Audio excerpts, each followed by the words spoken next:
Access TV. Serious about business. Serious about business.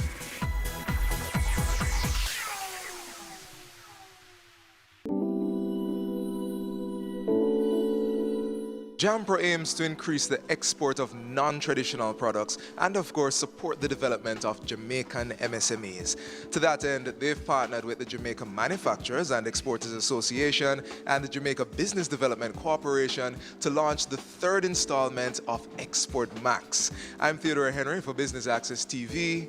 Stay with us.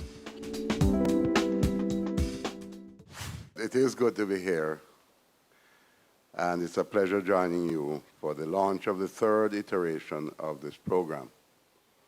This morning's event is a fitting tribute to the industry players and signals a great promise for the micro, small, and medium-sized enterprises and the importance that has been placed on export diversification. This launch seeks to build on the success of Exports Max 1 and 2, which together recorded over $2.2 billion in sales. Indeed, its previous success sets the stage for the implementation of this third iteration, which we are now undertaking on a much larger scale. Let me take this opportunity to commend the JAMPRO on conceptualizing and taking us this far with this program. And let's welcome our new Export Max partners, the Jamaica Business Development Corporation and the Jamaica Manufacturers and Exporters Association. With their strengths, we'll be joining forces to improve and efficiently manage and implement the program. And I'd like to thank our sponsors and future participants. You have signed up for a game-changing program that will have national impact. Jamaica has strong export potential and growing export capacity. The imperative for achieving greater export performance and thus realizing export-led growth and global competitiveness in our exports as part of the export strategy is therefore of extreme importance as we strive for national prosperity and wealth creation. In the globalized economy, it is critical that Jamaica becomes highly organized in order to be fully integrated into the world economy in a manner that allows us to elevate our position on the global value chain and supply chains. Jamaica has been standing still for too long.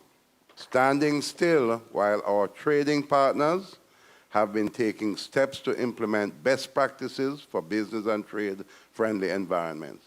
This ministry, therefore, through its agencies, is seeking to attain greater diversification in the export industry by achieving higher value addition in priority tech sectors, increasing the value of non-traditional export of goods through increased volume and higher value addition, increasing the contribution of services exports as a percentage of our overall exports, including our creative industries, and increasing penetration in existing markets and accessing new and emerging markets. Let me add to that the specifics, some specifics which I want you to implant in your minds. There are three distinct underdeveloped markets. Let me just mention what those three are. The tourism industry.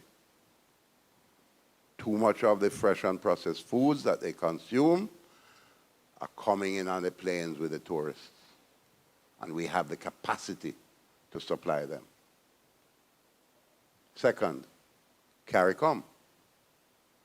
16 countries in CARICOM. All of them are net importers of food, fresh and processed. Yet, we export precious little to CARICOM, and we have the privilege of exporting it duty-free.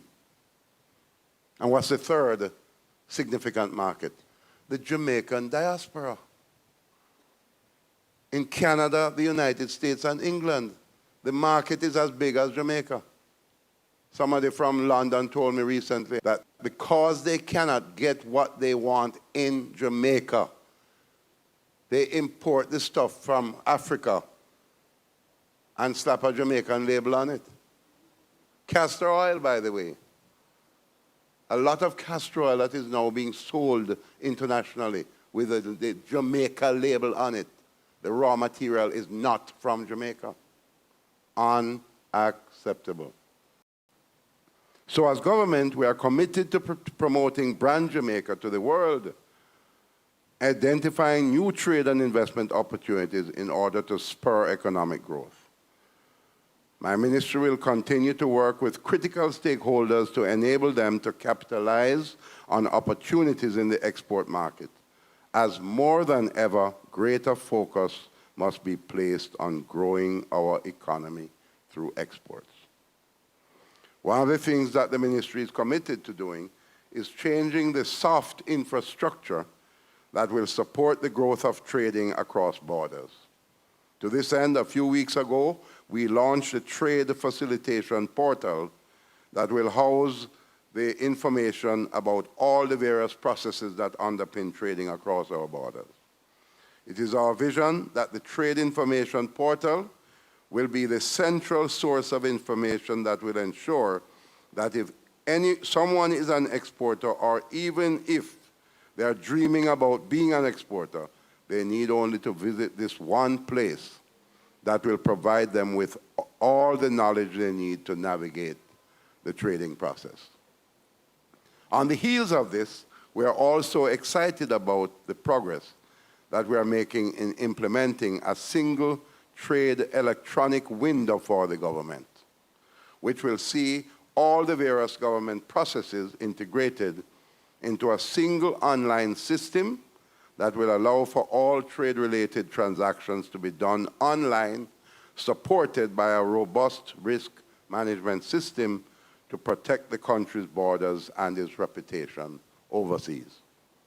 And so Export Max is only one more prong in the government's network of activities that will allow for the framework for each and every exporter to experience success, and ultimately for us to achieve economic growth and prosperity in Jamaica.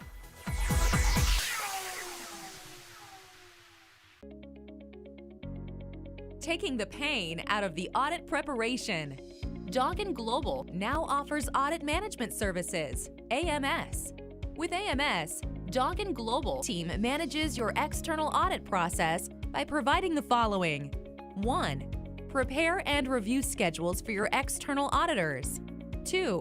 Prepare responses to your external audit team queries. 3. Assign our team members to locate supporting documents during field work. 4. Draft financial statements in accordance with IFRS to supply to your external auditors. 5. Provide guidance to your internal accounting staff regarding classification and recording of transactions. 6. Review your general ledger for accuracy. 7. Prepare necessary journal entries. 8. Prepare fixed asset register. 9. Prepare accounting and operational manual for effective internal control. 10. Liaise with the company external auditors. We work with your team to achieve timely and effective external audits, resulting in timely completion of your audited financial statement, while your current staff focuses on their daily activities. Contact us, info@doggin.global, website doggin.global.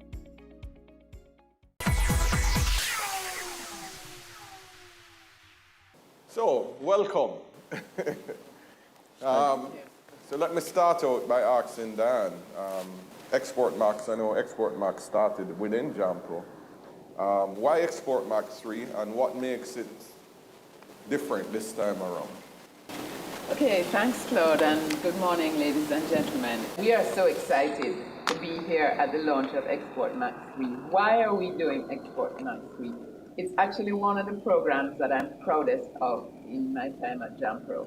I think that, as the minister said, export is one of our critical pieces, is critical in our lifeblood. It's in our DNA. We have to export. We're a small island nation. We have tremendous products. We need to take them to the world in a more organized, systematic way where we respect standards, we understand the adaptability of our products to market demands. where we understand the markets that we are trying to penetrate.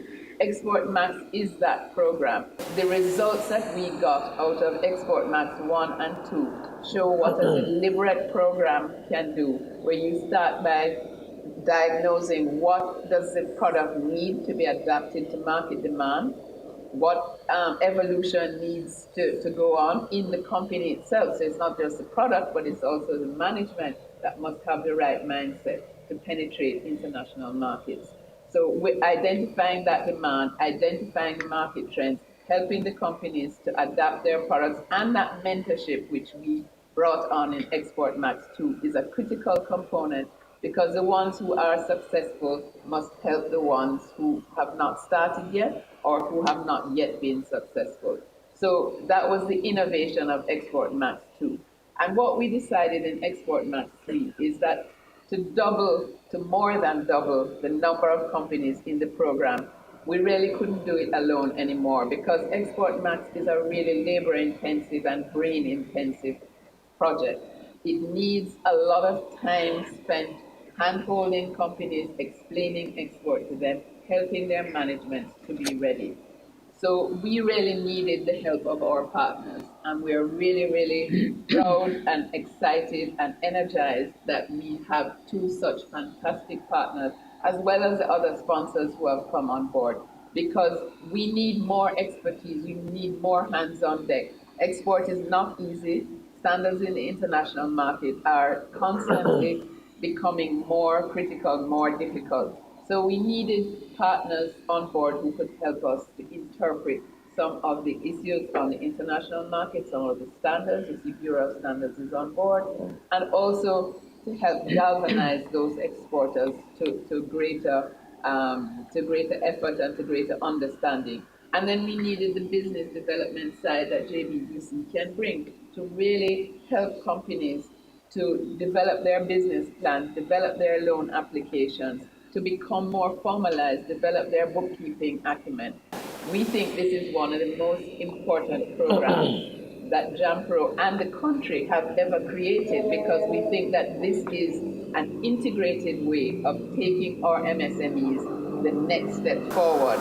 We are very excited, and we just want to have more participation from the MSME community, because sometimes you don't know what you don't know, and it's when you start on that journey of trying to understand how do I get from point A to point B that you start to realize what it is you don't know and how and where you can find help. So really this is a plea to and a stimulus and an encouragement and almost a demand of the SME sector listening to us today. You need to get on board, because this program can change your life professionally and change your export horizon. Okay. Valerie, you decided without hesitation, came on board. Why did you see training and capacity building as such important components for exporters? Our logo speaks for what we do, which is business development in the fulsomeness of it, and how can we help you. So we know for sure that capacity building is even beyond that thing called training. It's really getting into the nitty-gritty of the companies, the enterprises, looking at the concept, if it makes sense, whether local or external market, putting the proper structures in place, and as Dan says, formalizing the business. It means governance have to be in place. You have to know your numbers to know what stories are coming out. Worst, if you're thinking of exporting, you have to be really secure in moving forward. So we have been spending a lot of time with our client group preparing them for the market, because for us, global market is right here in Jamaica. So standards must be in place. Governance must be in place. And you must be thinking business. And I agree with Dan, we have to get over that hump of doing a little thing until some big job comes along, because it's not going to come along. So it means that we have to be innovative and we have to be on target for moving forward. We're going to be looking, as we said, as we had agreed, at all the innovative industries that have the possibilities for export. So food, niche markets, high quality, value-added products, non-food, services, certainly the technology-based industries and the creative industries in all aspects have to be part of that big umbrella. Our Right. mandate is to help them. Right. So even if they come Right. and they're not ready for Export Max, Right. it doesn't mean that they can't be in the passageway. Okay. So they need not hesitate. They Right. need to come forward.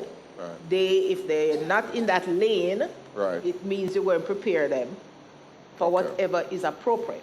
So Right. there is no reason to sit and wonder if. Okay. You need to come forward and let us work together and see which lane you are really in. Right. And if you happen to move into this fast track, no, that's wonderful. If not, you're on the way to preparation. Okay. Because we must export. Dan keeps saying export or that. I think we have been in coma because we're waiting to die. When we look at the program or we look at life, we always like to say nobody born big. We all are a product of training, exposure, and experience. And you almost need all three in the right combination to be successful. So in the area of mentorship and advocacy, I think JMEA coming on board, which will have a portfolio of businesses that are already exporting, play a very important role. So I'd love to hear from you, Metri. Tell us in plain terms, how do you see the JMA supporting this effort and your decision to come on board? Well, when I heard Diane and Valerie speak, I realized that what we have here is a perfect marriage. Okay. 2 women and 1 man. No, I'm joking. No, seriously, what we have is a perfect marriage here. Right. Because what we have is the JMEA that has the base of membership. Our membership base is about 400 companies, most of which and many of which are small to medium-sized companies, which is the base that we need. Then we have Valerie, who is going to do the business development process, and then Jumper that's going to deal with the export market. Right. What we bring to the table is a lot of hand-holding. We are about solving problems and solving issues. Right. So they're going to have issues. There's no question about it. Right. I think one of the ways we could say it is that we're a big brother to the companies, and we hold their hands and we walk with them through the process. Right. We just go, Valerie will take them to a particular stage, and then we will take them from there until we're ready to hand them off to Jampro to really go and do the export. But I wanted to say that the JMEA is fully committed to this program. That's why we have joined. We recognize how important it is. And as Diane said, it is probably one of the most important initiatives that any agency in Jamaica has put in place. The numbers speak for themselves, right. And we hope to be a part of this process going forward for a long time to come. How does one apply for the program? Could you give some thoughts on that? Thank you. I was hoping you'd ask that question. We have a kiosk at the back. We have several Jampro members of our team here. We have an expression of interest form, which you can get from our team at the back. Copies of the form are also available from the various agencies and on our website. On our website, www.dobusinessjamaica.com, you can download this expression of interest form and send it in, and we will be happy to contact you and start the journey with you, because this is a journey. It's a 3-year program. This is really about helping you through a process and on a journey to success. Tell your associates, people you know who have a product or who even have an idea. They can start talking to JBDC from the idea stage. So let's create a movement that can change export. Thank you, Dan. So I'll throw it out. Any final thoughts? This is an example, the collaboration, the example of how we in Jamaica should work together. Right. Because no one institution or person has all the skills, all the information. Correct. And until we start putting the ego behind the door and working together, we're not going to move. So I'm celebrating from JBDC Right. the kind of collaboration that we have agreed to have between our agencies. I think it's a good move, Right. and we know success is down the lane. Betray, any final In thought? closing, I would ask everybody in this room, when you leave here today, call 5 persons that you know that are in business. Let us be oversubscribed. Yes. Let us have that problem. Let us reach back out to our sponsors and tell them that we need more from them, because this is good for Jamaica. Thank you, Metri. We have some Export Max graduates in the audience, and I think it's important not only to hear from us, but to hear from people who are actually on the program. So dare I say that Rita Hilton is on his Yeah, they're going to be on the talk. program. Yeah, they're Okay, yeah. so Rita, Omar, I think Michelle. you're all going to talk later on. So All right, a round of applause for the head of agencies. Thank you very much.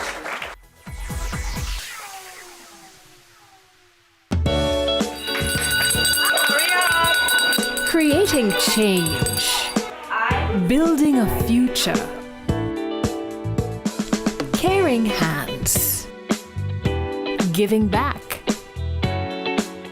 Touching hearts and shaping lives. Impacting our world for the better. Your business matters. Business Access TV offers you the most innovative and effective advertising solution for your business, specializing in B2B sales, cost-effective solutions, the customers you want, the repetition you need. No matter the size and nature of your company, your business matters. Call us at 876-291-6233 or 876-376-4225.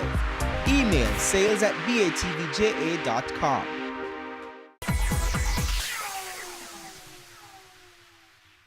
I'm going to invite some past Export Max participants to speak.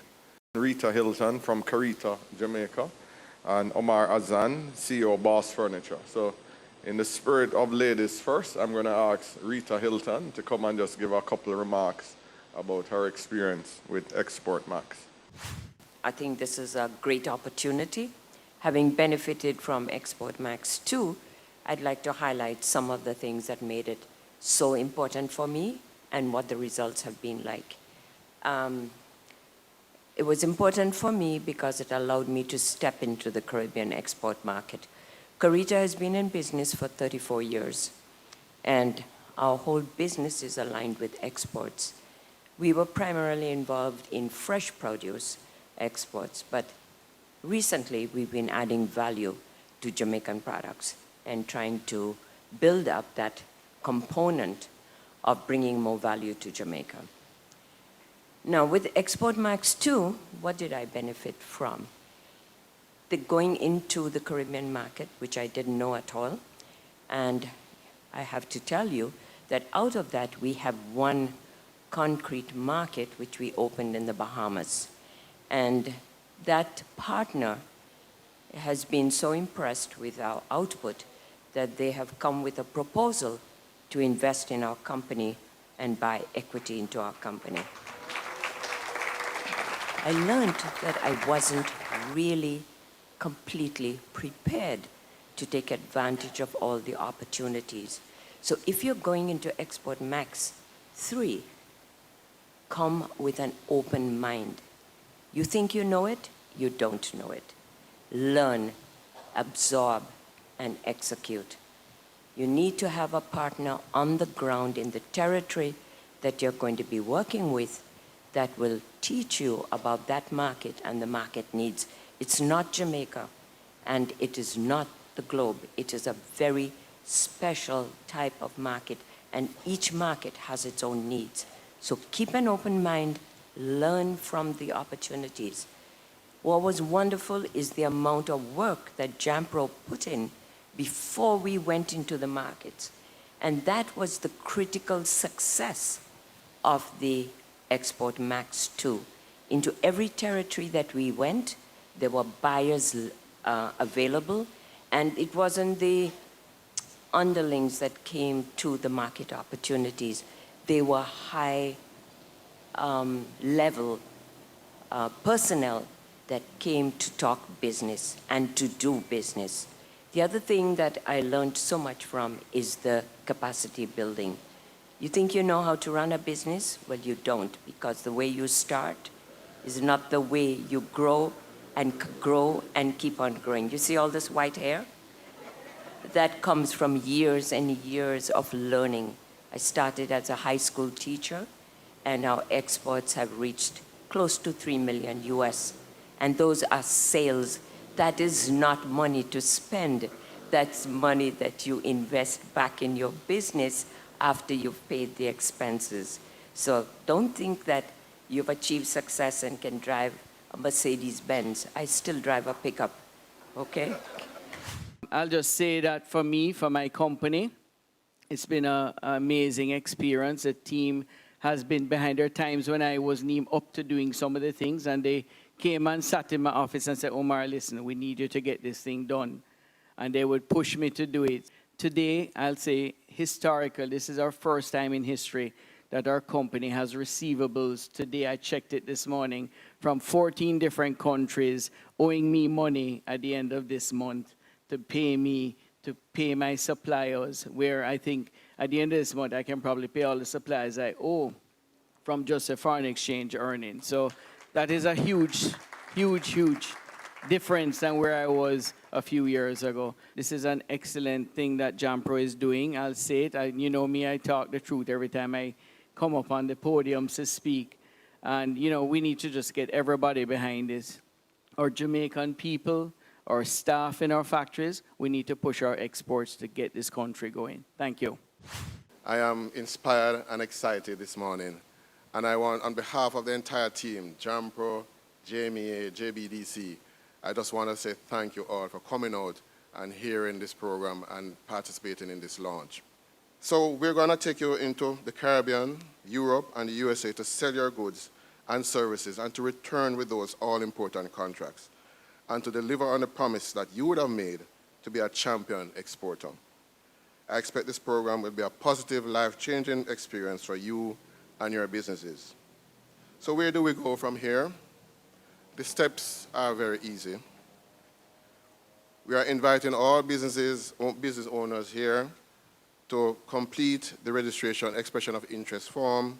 Following the expression of interest, you'll be required to complete a more in-depth application form. The deadline for submission will be January 30, 2019. Final selection of participants will be done by March 15, 2019. And by April, MOUs with all the participants will be signed, and that's when the real work begins. But it will be exciting, it will be fun.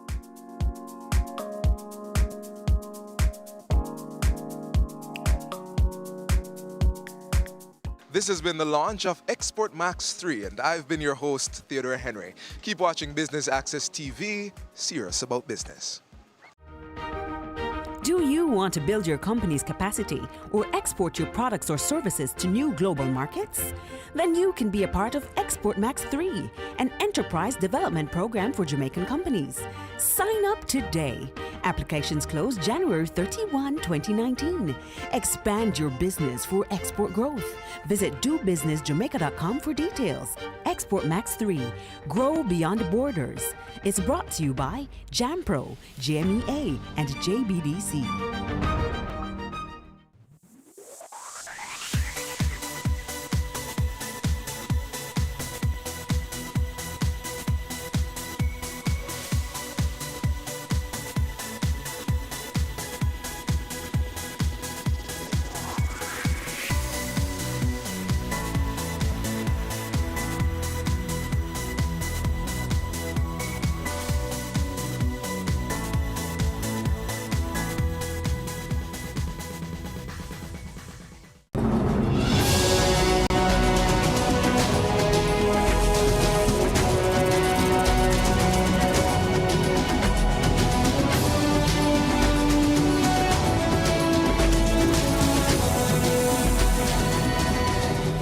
The Good Life, your weekly dose of information on nutrition, wellness, and fitness. Discover ways to nurture your mind, body, and spirit.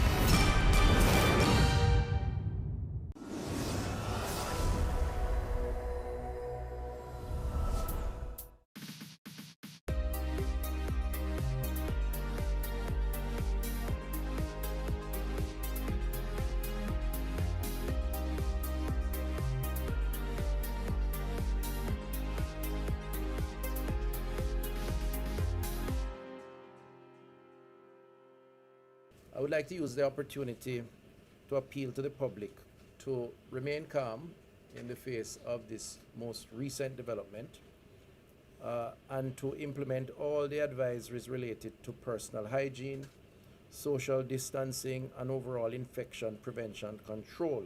Government is taking firm measures to prevent, detect, control, treat, and contain the virus. We have a roundup of the approach being taken, plus a closer look at the impact of human trafficking. Welcome to Jamaica Magazine. I'm Adrian Atkinson. Reduce your risk of viral illnesses like the flu and coronavirus. Wash your hands frequently with soap and water. Cover your nose and mouth when coughing with a tissue and dispose of it. Avoid close contact with anyone with a cold or flu-like symptoms. If you become ill, please visit your doctor or the nearest health center and share your travel history. The flu and coronavirus can kill. Let's protect each other. A message from the Ministry of Health and Wellness.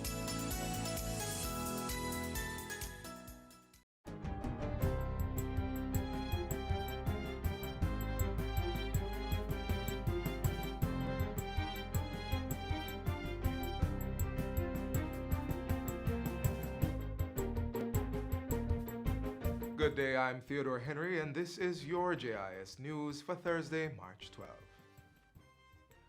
Government has announced a ban on all public gatherings for the next 14 days as it works to ensure there is no community spread of COVID-19 in the country. During an emergency press conference yesterday, Prime Minister Andrew Holness announced that there would be no permits issued for public gatherings over the next 14 days, and those that had already been granted would be revoked.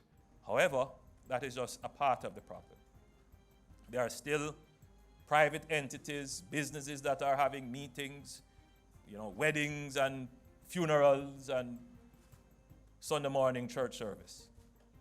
We're asking the public, and this is where responsibility comes in, personal responsibility. In these gatherings and events, we ask that you follow the protocols that have been established for personal care and hygiene. The Prime Minister's announcement followed confirmation that the country recorded its second imported case of COVID-19 on Wednesday. In another move to limit the spread of the novel coronavirus, government is actively reviewing travel restrictions for the United Kingdom. This as both of Jamaica's cases were imported by persons traveling from the UK. In the meantime, persons who arrived in the island on flight BA 2263 on March 4 are being asked to get in contact with the Ministry of Health and Wellness.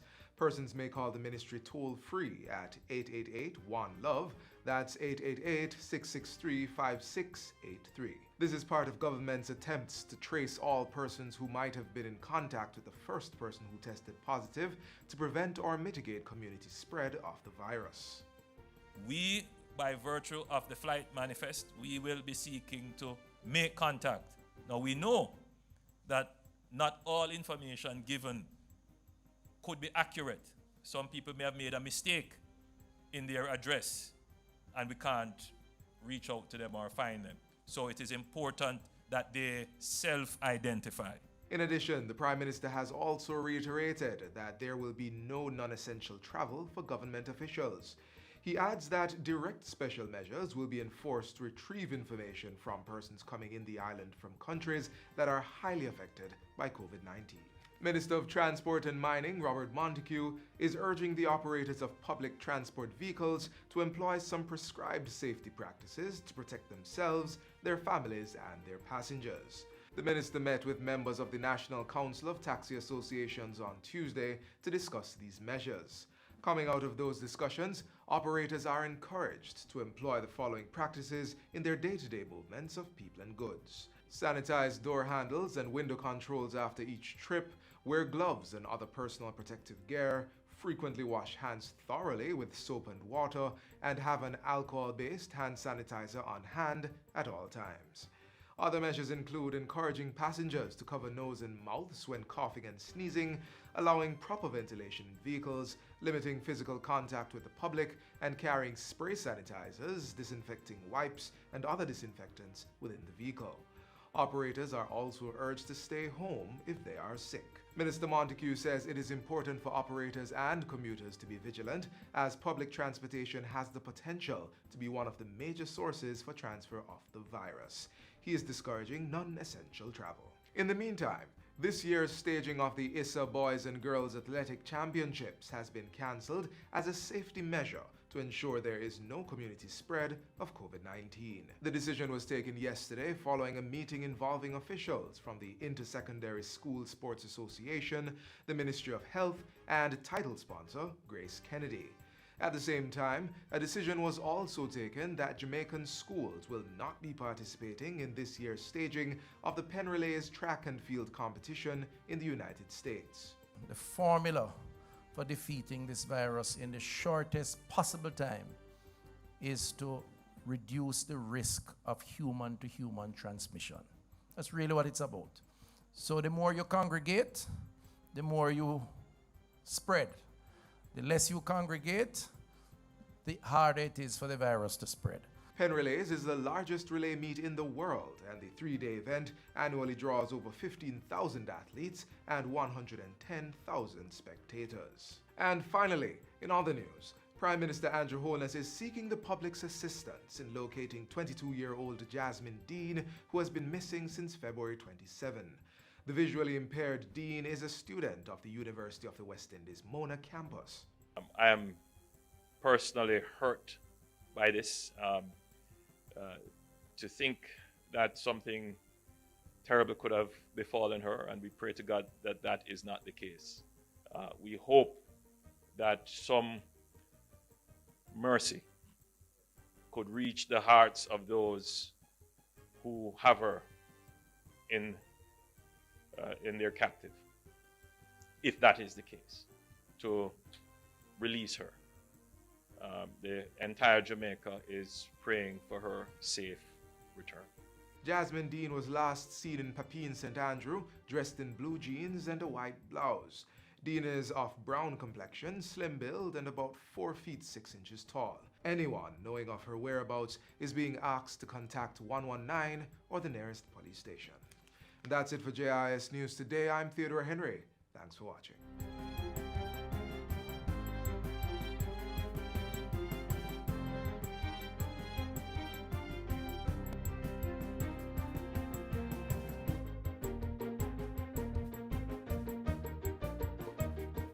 Protect yourself from the flu virus. Visit your nearest health center or doctor to get the flu vaccine. Cover your mouth and nose when coughing and sneezing. Wash your hands regularly with soap and water or by using an alcohol-based hand sanitizer. Avoid the spread of germs by not touching your eyes, mouth, or nose. And be sure to regularly disinfect surfaces and objects that are used often.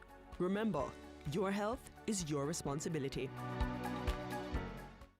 Jamaica confirmed one imported case of the novel coronavirus on March 10, activating other areas of the government's COVID-19 comprehensive response plan. Here's a recap.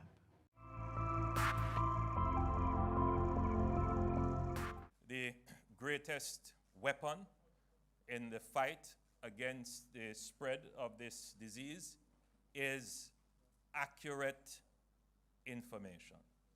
That is the greatest weapon. And therefore, the government is establishing itself as the source of accurate information. So, the government of Jamaica is now confirming the second imported case. It is a second case, but the second case is also an imported case of COVID-19. And this second case is a non-Jamaican who is also connected by travel from London. Having said that, the cabinet spent an extensive period of time discussing travel restrictions relating to the United Kingdom. The government is actively reviewing the extent of travel restrictions related to the United Kingdom. Cabinet has approved protocols for the closure of schools where the law requires the granting of a permit for any event or gathering. No permit will be issued within the next 14 days. Permits that are already issued will be rescinded, revoked. Effectively, we are placing a ban on those forms of gatherings. In terms of the Ministry of Health and Wellness, we continue to track the situation on a daily basis. The government has signaled its absolute commitment in terms of resource allocation and expenditure to ready our public health system to deal with the consequences of internal spread. And we are actively engaged now in procuring additional supplies, training our staff members, ensuring we have medicines, equipment, ventilators, beds, all of this in anticipation that if the model plays out the way we expect, we're going to have to see some hospitalization. Now that we have 2 imported cases and the possibility of more imported cases, as well as the possibility of local transmission, our strategy is really aimed at containment. How do we prevent the spread? Now, there's a lot of work that is on the ground now in terms of the public health department, in terms of tracing these persons. And what we want to encourage at this time is full cooperation on the part of the public. We are encouraging persons that have concerns to call the Ministry of Health at the 888 One Love number, and we will offer guidance. So we want to reassure the country.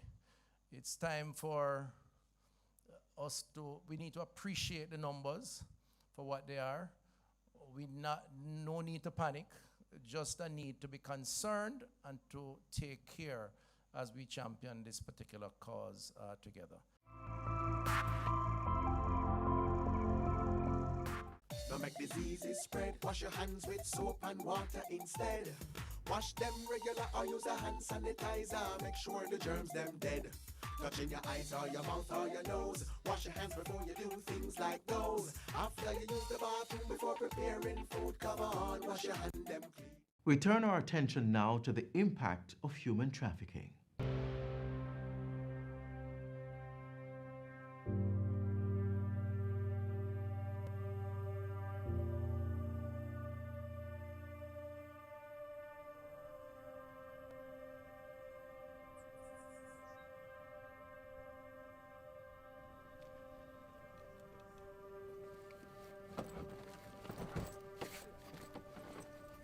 Excuse me, good morning, hi. Good morning. You know where I can find Bullberry Road?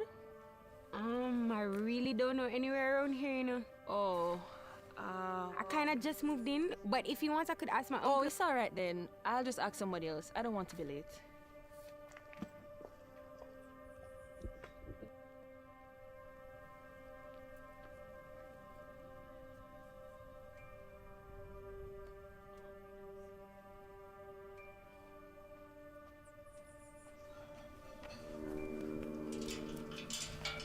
Excuse me. Good morning. Hi. Morning, miss. I don't know. Seems I'm at the wrong place. I'm looking for 28 Bullberry Road. Yes. Yes, what?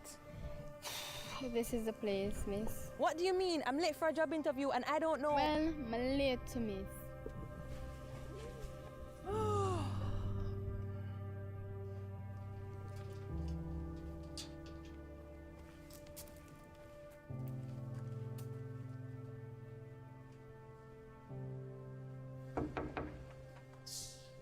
That's early morning, yeah, man. Oh, I'm sorry. I must be at the wrong place. Oh, you come for the job interview, eh? Yes, the one for the masseuse. Come on, that's good. You'll do. Come in. Frankie! Frankie! My business partner, Frankie. Good morning. You're here for the interview? Yes. Don't worry. we used to do these things at our establishment, but we got so many girls who didn't know what they were doing. We just want to make sure everything turn up, you see me? Okay, well, I worked at a spa before. I even brought my certification. So the ad wasn't specific about what you wanted. So show us what you can do then. Pretend we're your clients. All right, so do you have a massage table or? It's not that kind of massage, babe. Get in here!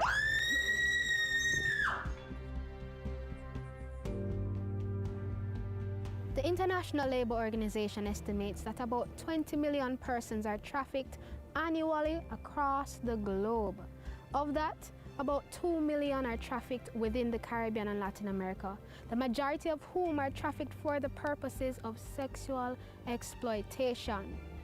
I am Francesca Tavares, and I believe that young lives matter. The film that you just watched on human trafficking may have been fictional, but it is real for someone, somewhere in Jamaica right now. First of all, human trafficking is a criminal activity. So we have our local legislation that deals with the prosecution of all forms and types of human trafficking. Diane Gordon Harrison is the children's advocate and national rapporteur on trafficking in persons. She ensures that human trafficking remains at the forefront of the national agenda. What we do know is that human trafficking belongs to the family of transnational organized crime. It's always underreporting. It's clandestine, it's nefarious, but above all, very lucrative.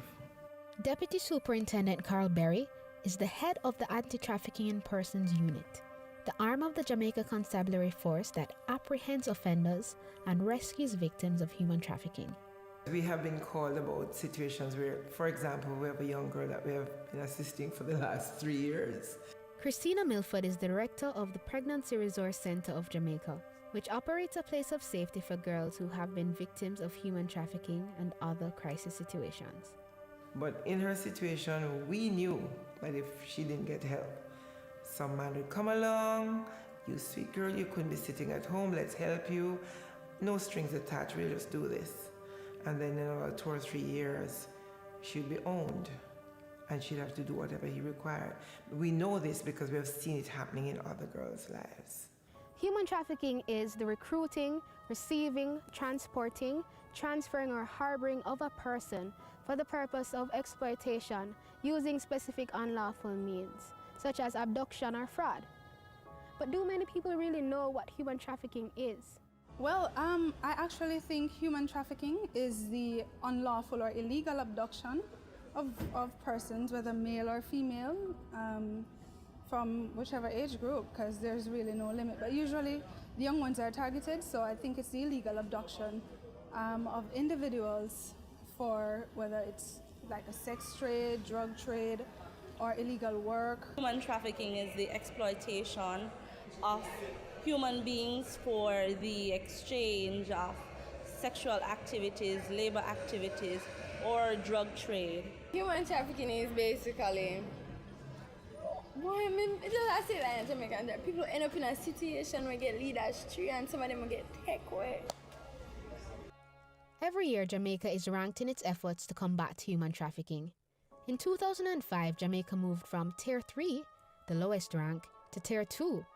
However, since then, our ranking has remained the same, meaning that, as a country, we still do not meet the minimum requirements to address human trafficking, despite significant improvements in recent years. We also have to realize that there are those who will target our children. There are predators whose only job is to stand and seek out, look for the weak one. If you know or suspect that someone is a victim of human trafficking, please call 188-PROTECT for victims under the age of 18 years, or 311 for victims over 18 years. You may also call the TIP unit at 967-1389 or email tip.ocid@jcf.gov.jm. You can watch part 2 of this interesting documentary in tomorrow's program.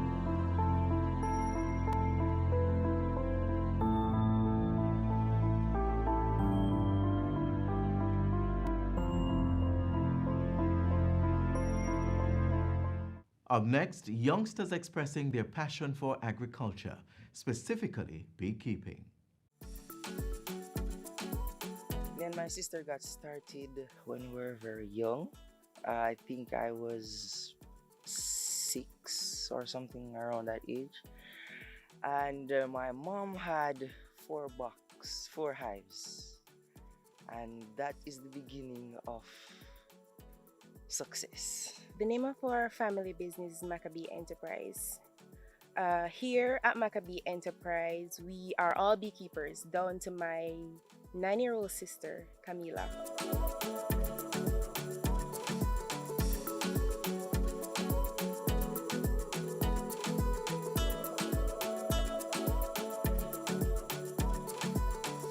Working with the bees is nice. It's less challenging than back in the days. Don't want to sound too old. It is fun now. I am more confident. Yeah. It is calming, soothing. Takes you out of this world, bring in another. So it's fun. It's actually fun. My role here on the farm is using an extractor to extract honey. There are many ways. I will be explaining 2 ways. First is the professional method where you use an extractor. So you have a capping knife, a knife with like a serrated edge, and you would uncap, which is a thin sheet of wax on top of the comb with the honey inside. So it's like a seal. So you use a knife and uncap that. Then you put it in the extractor and spin it, and it would flash out on the side of the extractor and drain to the bottom, and then leak it out into a bucket. The other way is, well, when you don't have an extractor, is that you would use a capping fork, or you could use a regular fork, and you would hold the frame like this, long way, and you'd use the fork and gently scrape the frame. So you're taking off the comb, you're removing the comb from the frame in a sense, but you'd have on the frame there is a sheet of wax that we would put on as beekeepers, foundation. So it would guide the bees,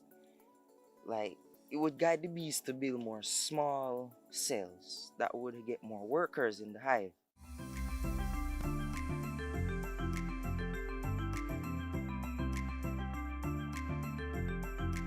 From the bees, we get 5 main products, right? We have pollen, propolis, beeswax, honey, and royal jelly.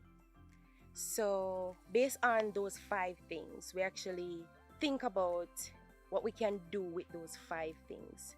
So in beekeeping, we actually have honey flow periods and we have dirt season.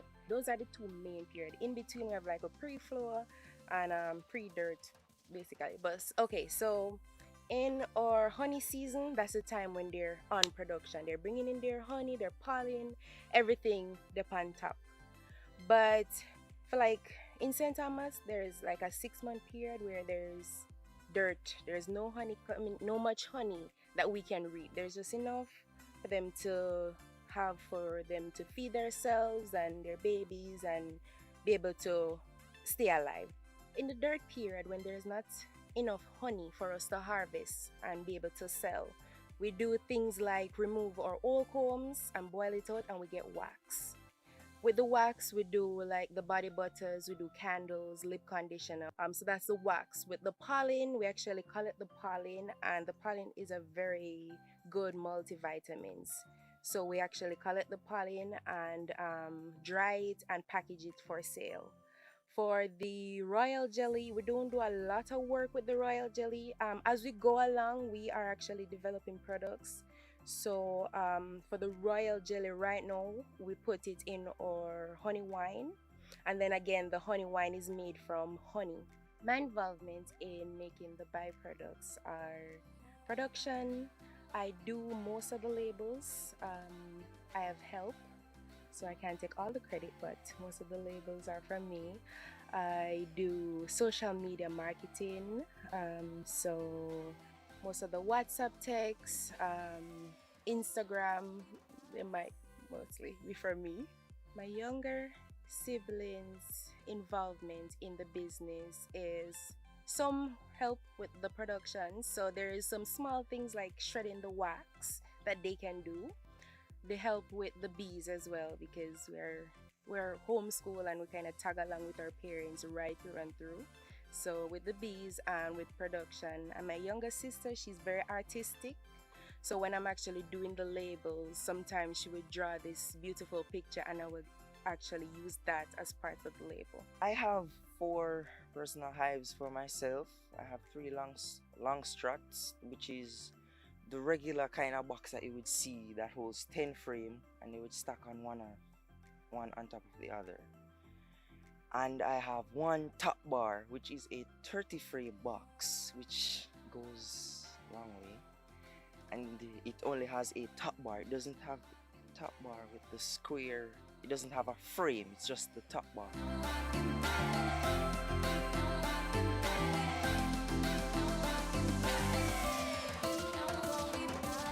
My advice to other youth interested in beekeeping is you have to be persistent and you have to be confident and you have to be committed to beekeeping. Beekeeping can be very wide.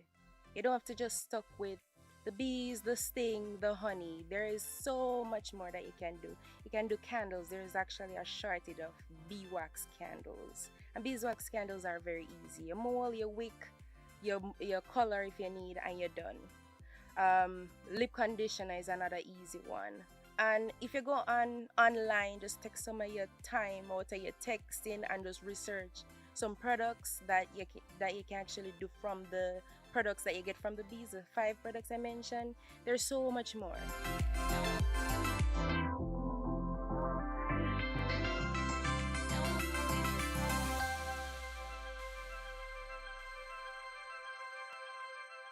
This is where our journey ends, but only for today. Do join us again tomorrow when we'll bring you another informative program. In the meantime, stay connected via our website, jis.gov.jm. And while you're online, send your feedback to Jamaica Magazine at jis.gov.jm or via tweet at JIS News. On behalf of the entire production crew, I'm Adrian Atkinson. Do take care.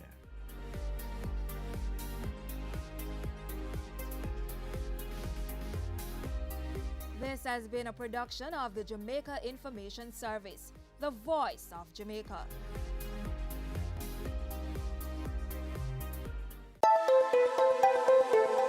You can't please your shareholders before pleasing your customers and pleasing the staff. All 3 are very important. This week on Business Access.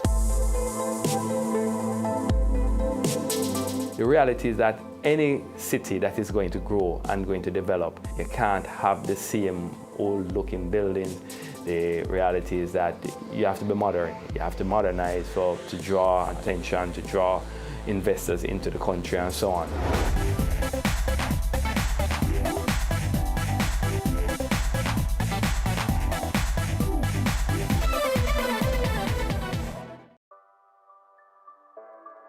Sundays at 4:30 p.m. It's all about Home Sweet Home. Get your half-hour dose of the business of real estate, from laws and concepts to reality, building, buying, or renting. Or what about trends in decor or renovations? Home Sweet Home will keep you up to date.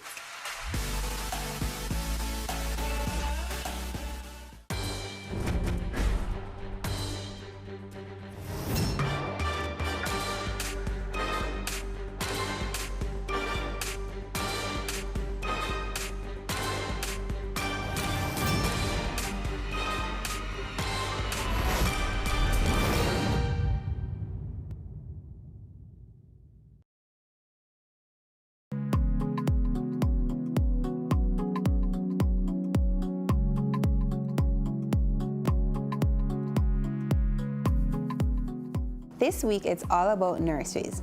I'm Janelle Pantrico, Creative Director at Spaces, and we're going to be talking about things to consider when decorating a nursery for the first time.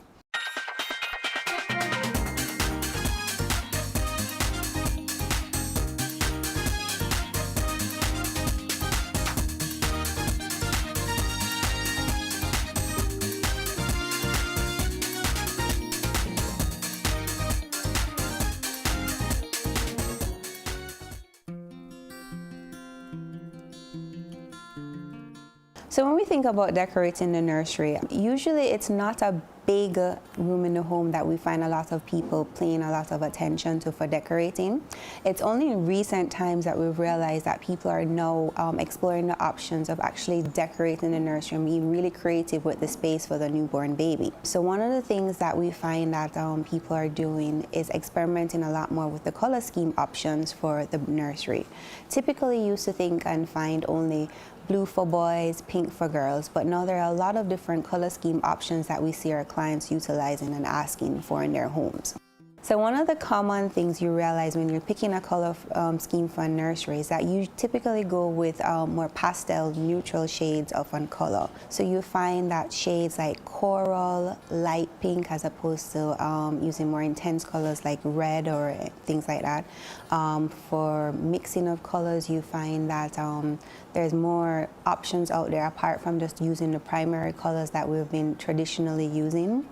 And you find that once you're willing to experiment and open up to the new trends that are out there, you can really personalize the space for your baby. So another key component when decorating your nursery is deciding on what pieces you need in addition to the basic, which is the crib. Storage is of importance. You realize that the baby has tons of clothes and diapers and all sorts of other things that are going to need place. And in order to operate efficiently, we always suggest that you consider storage.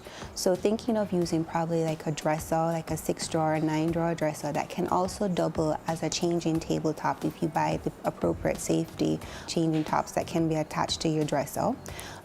Thinking of utilizing the closet space by going vertical, adding more shelving inside the room so you can put baskets that can store diapers, onesie, and all sorts of other things that you'll need for your newborn baby. And we also don't want to forget the mom while we're also outfitting the nursery. I mean, it's important to have a very comfortable seating spot for mom where she can do her nursing, whether you consider using a rocker, a recliner, or maybe an accent chair. An accent chair is also a great way to add some more personality, and it's another decorative element that can enhance the nursery space as well too. A great piece to add to the room, which adds some character as well, and is also for comfort purpose, is adding a poof or an ottoman. You can get a poof that's just decorative in nature that you can put your feet up and rest while you're doing your nursing, or an ottoman that also offers extra storage space as well. That can be used to store some of the baby's toys, etc. in there. So it's also a very useful piece in the room as well. So another consideration when purchasing pieces for the nursery is to look at how these pieces can transition with your child. So you're going from the infant stage to the toddler to your perhaps may even be in the same space to teenage years. So you want to invest in pieces that can transition with your child. There are a lot of options now available with cribs that can, if you buy the kits with them, that can be transitioned into safety beds, full-size beds as the child progresses. And two, you may not necessarily want to go with kid-size furniture, so if you can look outside of buying youth furniture as like an appropriate dresser that can transition with the child, you may not necessarily want to buy a pink one. White would suffice, and that can transition with a girl or a boy as they through the stages. And while safety and storage and all those elements are important while you're decorating your nursery, it's also a fun time for the parents to be as well. So I would suggest that they take their time, enjoy the process, and just look forward to the coming years and the time that they're going to spend with their child in that room. So right now I'm actually excited because in our next project we'll be working with Kalila Reynolds. So in another couple of weeks, she and her husband will be welcoming their baby, which is a girl. So we're excited to work with her on this project. I have some ideas already for the space, and she has some ideas too. So we're gonna meet with her at our home and see how best we can collaborate and make sure that we have the most perfect room for her baby. I like I said, like the mint green. So probably like maybe this color.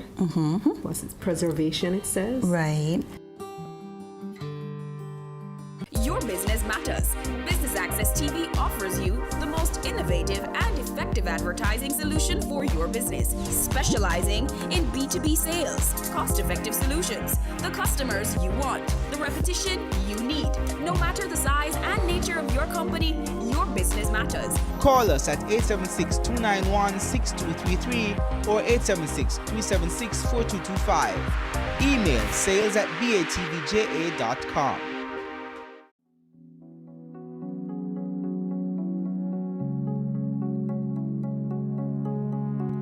Hi again, it's Janelle from Spaces. So we're back. We're now at Kalila Reynolds' house.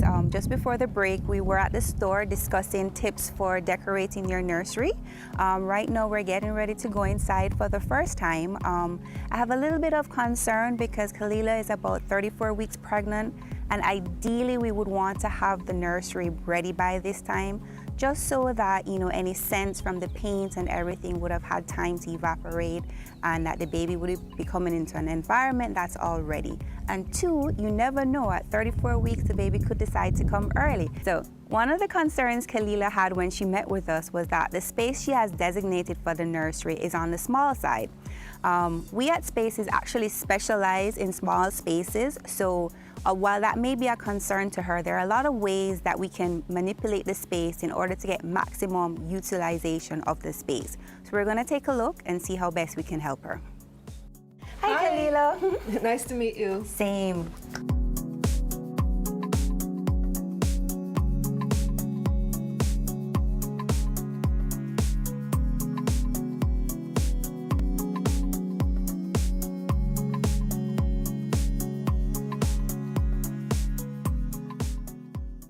So guys, we just took a look at Kalila's nursery.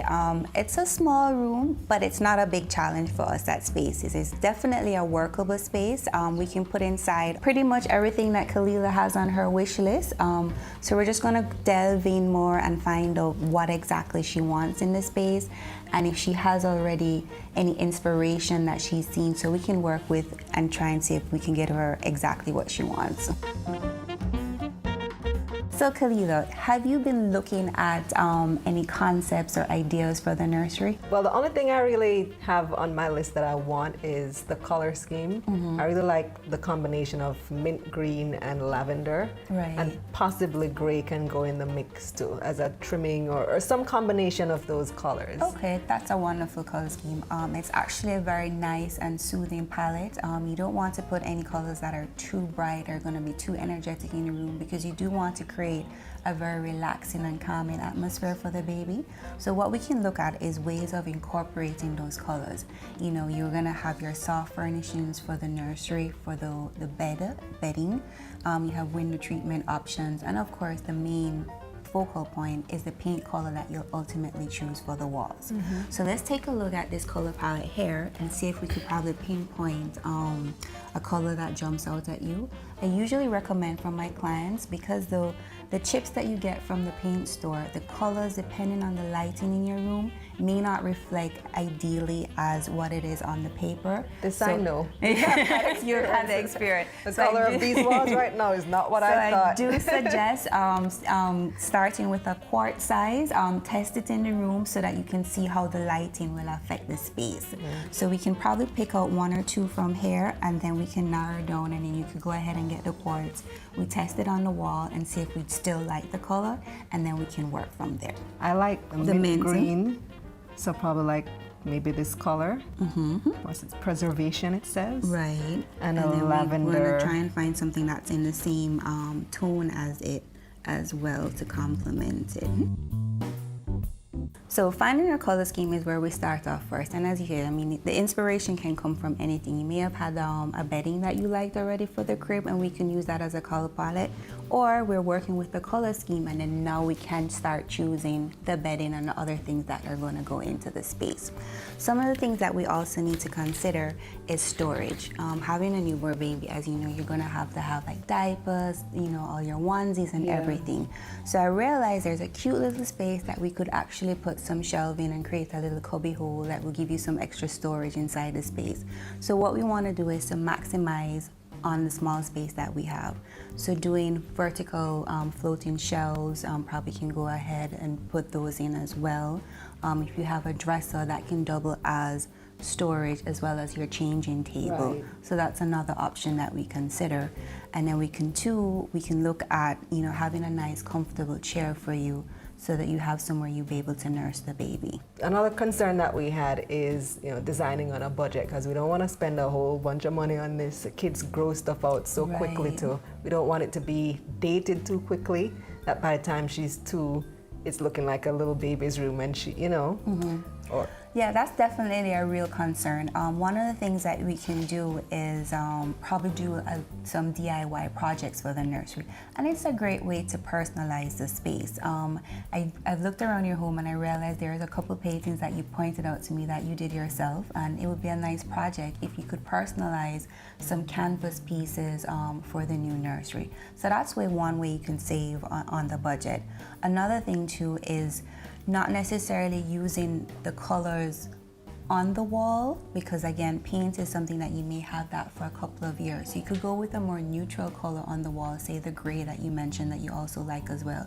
So that could be the base color for the wall, and then we could introduce the other colors in the window treatments, in the bedding, and those are things that you would have disposed of in a couple of months or so forth.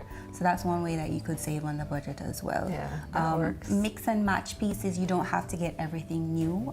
If someone has a crib that they can hand down, you can always refinish that. Yeah, perfect. One of my friends is giving me a crib. Oh, there you go, and that's a huge savings right there already.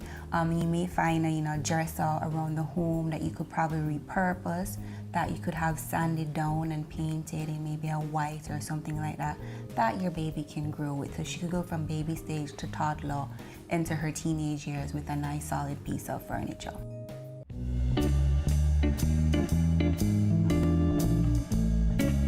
Another great and fun way to personalize the nursery is with accessories.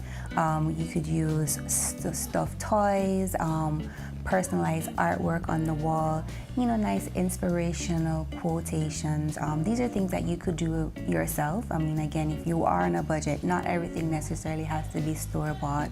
And again, it's something that you may want to keep as a memento, as a keepsake for the child as they grow up. This is what mom did for you, and it would be a great way to keep memories of the process going through. Another nice accessory to add is we always forget the windows, so they double as preventing too much sun to come in so that the baby can sleep throughout the morning and so forth. But it's also another way of adding a nice other layer and element of decor into the space. So we can look at probably doing something like Roman shades in like a fun print as well. So there are a lot of options we can do. I mean, I'm gonna go back to the office now that I've seen the space and come up with a nice, great design concept for you. Do you have any ideas for the floor? I was thinking maybe a rug. Okay, sometimes a rug is a great option, but also too, depending on the baby, I mean, some children are born with allergies, so you may not necessarily want to have a rug that might cause any allergic reaction. Something that you could consider is probably like a play mat, which you could either get with like the alphabet and the numbers, which is something that with as they get older is something that becomes like a useful learning tool for them as well. Yeah, I've seen those. Those are fun. Right. And then I was looking at these two dressers. These are just? Yeah. This one matches the crib, but this one is much cheaper. Price is another thing. And these are dressers or chest of drawers? Chest of drawer. But you wouldn't do the dresser? What do you mean by dresser? The one with the mirror on it? Well, you can buy it without the mirror, and then it could be the changing table like how they have this here. So this is actually a dresser, and they just put a changing pad on there, which you can strap down. Oh. Yeah. So we've seen the space, we've taken our measurements, and we've met with the mom-to-be. I'm excited to be working with Kalila, so I'm gonna head back to my office now to get started on our plan. We only have a couple of weeks, so I have to hurry and make sure I get things right. So see you guys back here in about 2 weeks' time. It's very calming. I love this chair. It's like, oh, you just get to crack back and feed her and rock her and whatnot. Your business matters. Business Access TV offers you the most innovative and effective advertising solution for your business, specializing in B2B sales, cost-effective solutions, the customers you want, the repetition you need. No matter the size and nature of your company, your business matters. Call us at 876-291-6233 or 876-376-4225. Email sales@batvja.com. I started out selling out of the trunk of my car. If everybody think the same way, everybody going in the same line. Being an entrepreneur takes everything that you've got. Weekends? What's weekends? We work on a weekend. There are real opportunities everywhere you look. But you have to have the passion. If I do my part well, then everything is okay. We believed in ourselves and our families believed in us. Being convinced of this great opportunity, why we are all here doing what we're doing now. Cameo takes you behind the scenes of Jamaica's exploding creative industries to give you an insider's look at how creatives get the job done. I'm really picky about how we treat our customers. As creative people, we went a little bit over the top. Each week, we interview innovators leading the charge in their industry. The chaos of creativity meets the stricture of structure on Business Access TV's Cameo.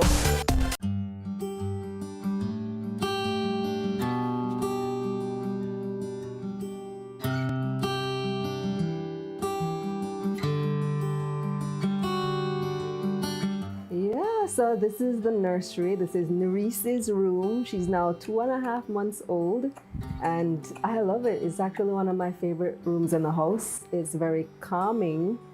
I love this chair. It's like, oh, you just get to crack back and feed her and rock her and whatnot. So she's going at it right now.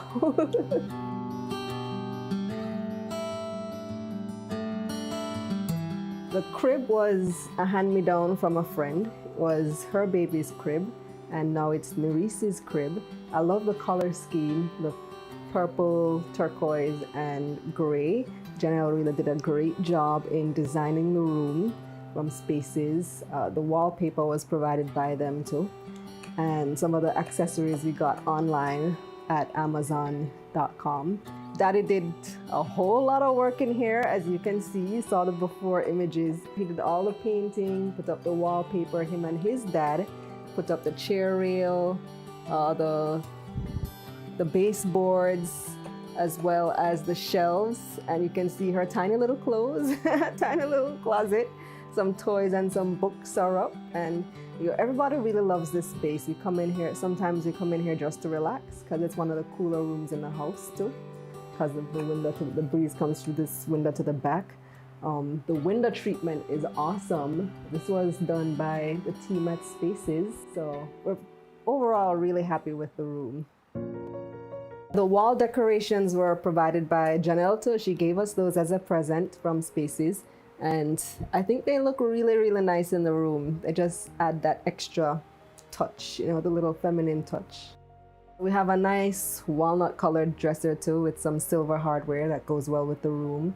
And we just use that as the changing table. We bought a changing mat and put it on top. And that's where we change her. Fits all her clothes. There is space as well by the shelves for box of Pampers, box of wipes, go through those things, many a day. So it comes in very handy. It's a small space, but she's a small child, so it works out very well. The doll, the Cabbage Patch doll, was my older daughter's doll. She had it since she was her age. My older daughter is now 15, so that doll is now 15 years old. And the dress that she's wearing used to be her dress as well. So it was a dress for her as a baby. And now the doll wears it, and the doll has a new owner.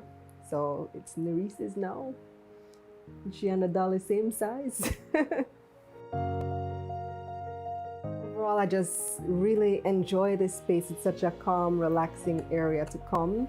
I want to thank Janelle Pantry from Spaces and her entire team as well for all the hard work that they put in so that we can have a room we truly enjoy.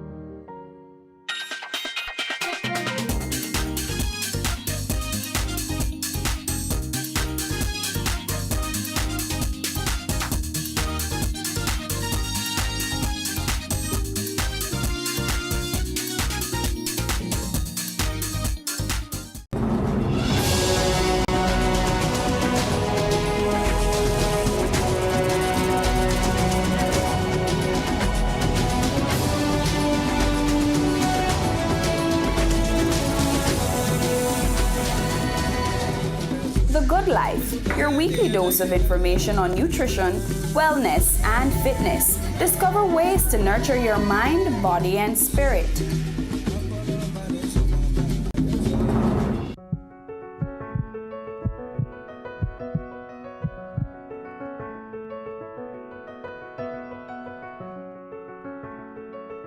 It's arguably the most significant invention to come out of Jamaica in the last 2 decades.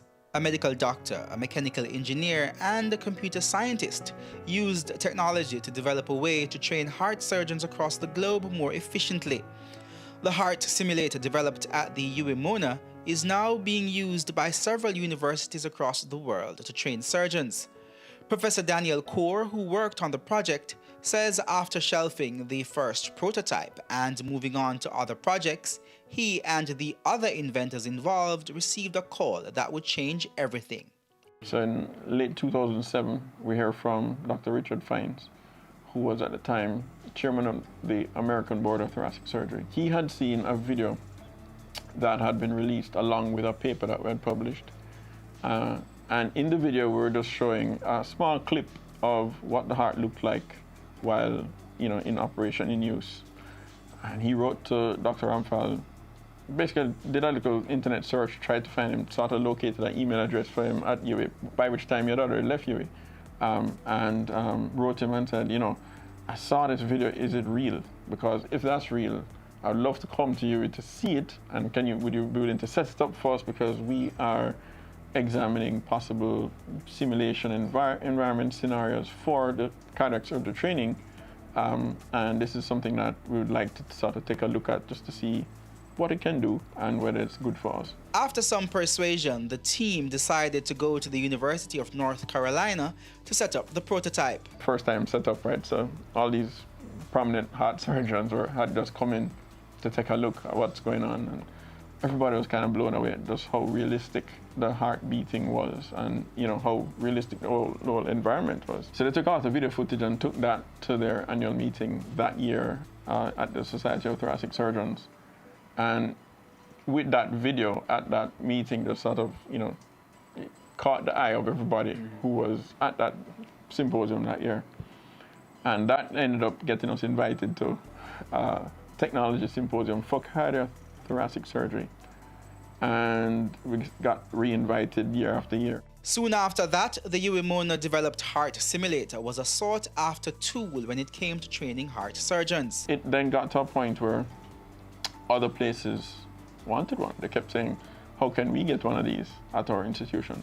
So it was kind of around that time, that was started around 2009, that we started talking about how to get multiple ones of these. And by around 2011, we'd actually built them. So in that interim, we had negotiations, sort of thought about how to sort of make it a little more structured and sort of help ourselves get to the point where we could be talking to people who might want a license. The simulator then ended up in some of the top medical schools in North America, revolutionizing the way heart surgeons were being trained. Harvard's Mass General Hospital, University of Rochester, there was a University of North Carolina, Johns Hopkins, Vanderbilt, Mayo Clinic, University of Washington, and Stanford. This was the first time ever heart surgeons in training were being exposed to real-life circumstances. Kind of what I mentioned before, where you might have the pig's heart in a bowl, or I suppose if you're working with a cadaver, which is going to be realistic, but it's a dead person, but nothing where the heart is, or actually a live pig. That is the closest that you could come if you wanted to get a full-blown operating room scenario where you are standing around, there's a apparently living, beating heart, and you have to give the right instructions, and you have somebody controlling a pump, somebody controlling anesthesia, and then you have your partner in front of you, you're supposed to be giving the right instructions, and you're learning not just the specific procedures, but also the management of your team. The only way you could really reconstruct that without having a real patient on the table was a live pig. That was the closest you could come. So what our simulator was providing these guys with was a a context in which they could reconstruct any scenario they wanted, when they wanted, at the time they wanted. So from the purpose of teaching, if today's lesson was to teach you something that hardly ever happens, they could make sure it's scheduled what's going to happen because you set the simulator up to deliver that. So for them, that was a great opportunity to change how training in cardiac surgery could work, right? And at the same time, you're getting this high fidelity model, right? So you're not putting any patients at risk. You have this model that looks real. It bleeds when you cut it. It has a pressure. It shows you a computer trace that looks like it's a real trace on a monitor. So for all intents and purposes, just because you set it up, you know it's not real. But for all intents and purposes, it looks like a patient on the table. The heart simulator has not only used technology to totally revolutionize the way heart surgeons are trained, but it is also helping to better equip surgeons to deal with real-life situations in real time. There are some well-rehearsed procedures, as in over time, they've developed some procedures to respond to a particular kind of emergency. But if you as a resident only get trained via the operating room, then the only scenarios that you become familiar with are the ones that you see. Now, of course, if you see 100 cases, 200 cases, then they start thinking, okay, you're ready, you're competent, you can go and you are now going to be certified as capable of practice on your own. But what if the scenario that we're worried about isn't one that occurs so frequently? It might be 1 in 1,000 cases, it might be 1 in 2,000 cases. Those are still potentially life-threatening. You still want somebody who's gonna now become an attending to know how to deal with them. And in the old situation, before our simulator, the only way they would have really gotten that exposure is through a textbook or somebody telling them, you know, if you ever encounter this, this is what you're supposed to do. So it's kind of a hypothetical, and the response is really a kind of theoretical response, or it's a hypothetical one anyway. With a scenario, with a simulator, we can now say, okay, next week's lesson is going to be how you deal with this. And I can tell you what you must do, and I can set up the simulator to make that emergency occur. So while you're doing your thing, you know, suddenly something happens and you say, what's going on? And it's for you to A, recognize that there's that emergency going on, and then B, act appropriately. So you can actually now practice that, which is not something that you could have done easier before. The heart simulator is the first UE patent to be commercialized, and with the recent commitment from Finance Minister Dr. Nigel Clark to pump more government resources into research and development, it is hoped that more patented inventions coming out of the University of the West Indies can be commercialized.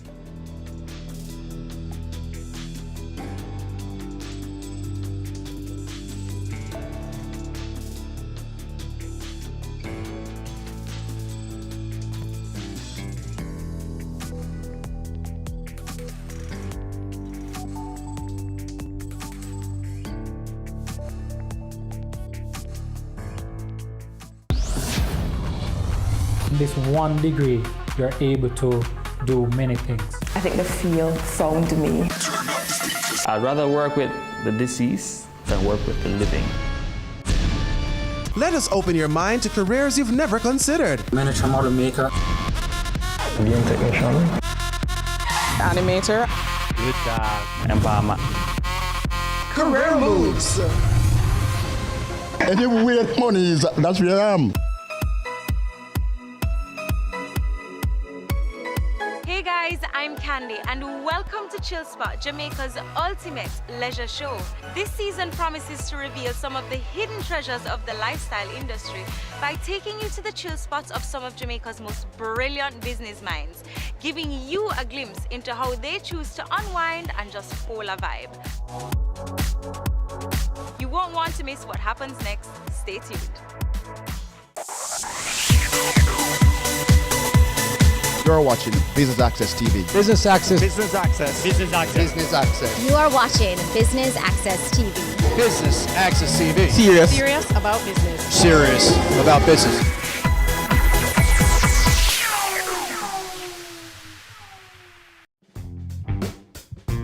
New Fortress Energy recently hosted an entrepreneurship workshop at the Jamaica Pegasus Hotel, and Business Access TV was there to bring you the highlights. Stay tuned.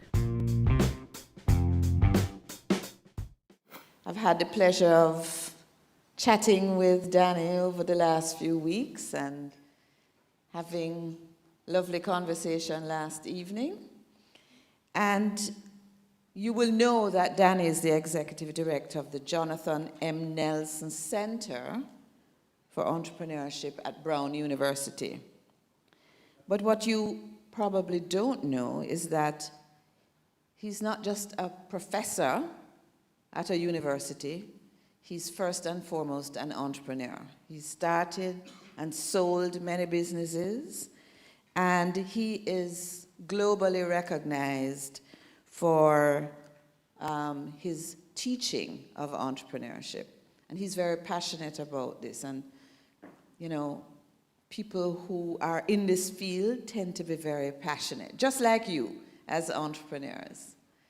I know that Danny is going to get a lot more into his background, so I won't say very much more, except to welcome you, Danny, to Jamaica. It's his first time. Let's give him a warm Jamaican welcome.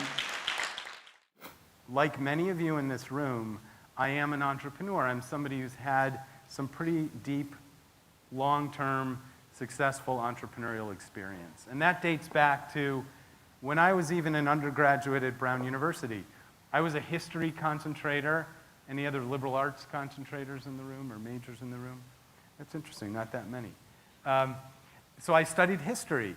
I knew nothing about business. I knew nothing. I didn't even know the word entrepreneurship. And my senior year at Brown, I was asked to join a software company. We built that company up, and in the late 80s, we sold it to Apple. And I thought, wow, that's kind of a cool thing that we did. I knew nothing about business or technology, and I was able to contribute pretty significantly to that process. By the way, to my young students, I have to clarify that in the late 80s, there were such things called computers, because they can't envision that in the 80s there were computers. But once I clarified for them, they're interested to hear, oh, you were a student at Brown and you did that.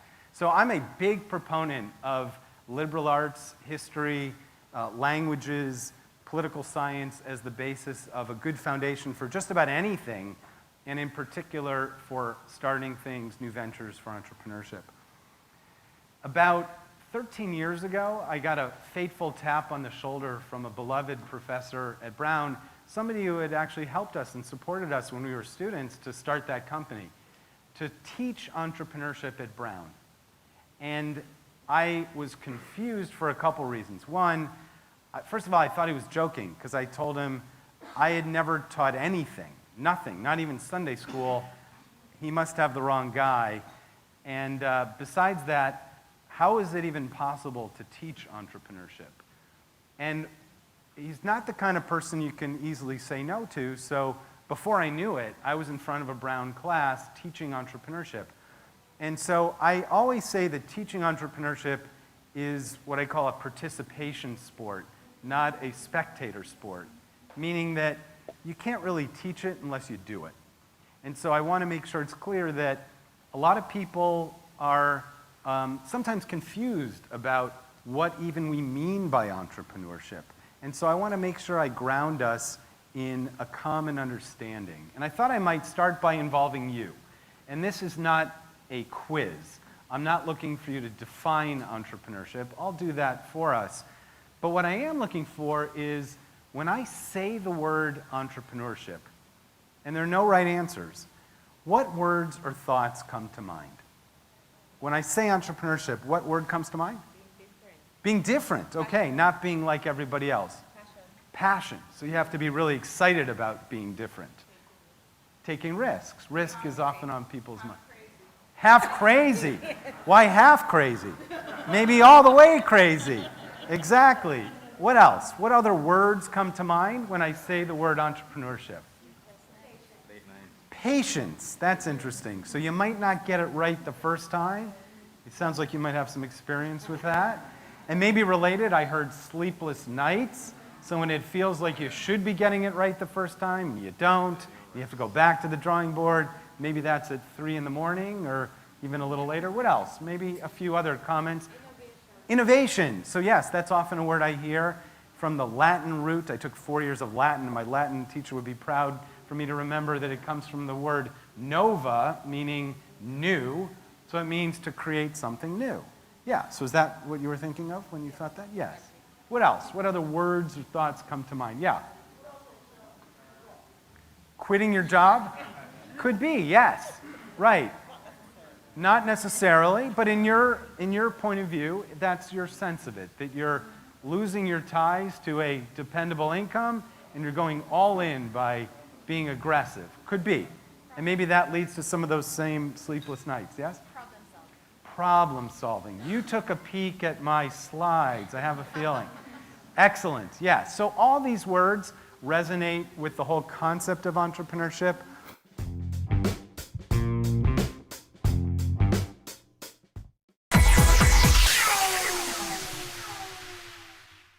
Dodgen Global offers a CPA scholarship program to team members who join our team. A career in accountancy at Dodgen Global is a great choice and can offer you excellent job prospects. We believe that an accounting education is the greatest gift you can give yourself or anyone else. Few gifts make as significant an impact as the gift of an accountancy education with a job. It's a contribution that lasts a lifetime in the form of learning, opportunity, and success. Join our team and get the opportunity to be part of our CPA scholarship program. This scholarships awards program will be administered by the HR department of Dodgen Global. Requirement: first degree in accounting. Employed at Dodgen Global. Willing to pursue the CPA examination. Here's how to apply. Submit application to Staff Accountant, Dodgen Global. Email sa@dodgen.com.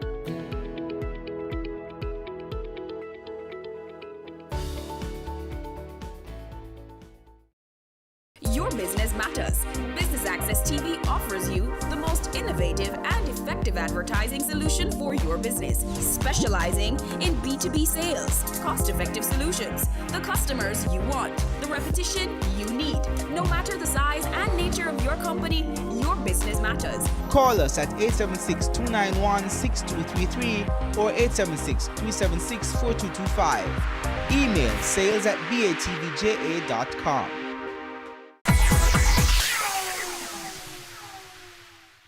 So New Fortress Energy is a global energy infrastructure company. What we've done in Jamaica is we've actually helped partner with JPS to introduce natural gas into Jamaica. And so we have two big projects in Jamaica, one in Montego Bay and one at Old Harbor, that are bringing the infrastructure into Jamaica so that we can bring clean energy to provide to power for the power plants in Jamaica, as well as industrial customers like Red Stripe, UE, and others. So we're helping the transition for Jamaica to go from the heavy fuels, the polluting fuels, to clean energy like natural gas and renewable energy like solar and wind.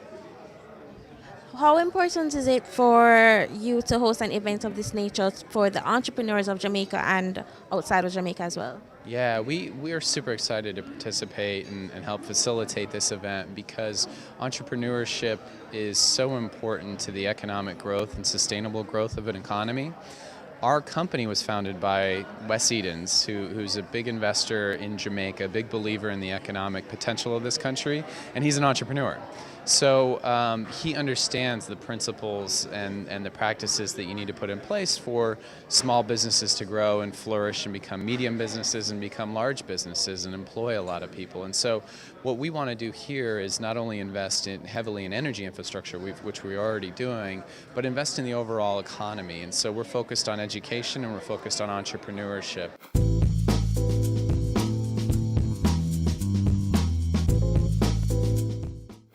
Now, how many of you have ever heard the phrase entrepreneurial spirit?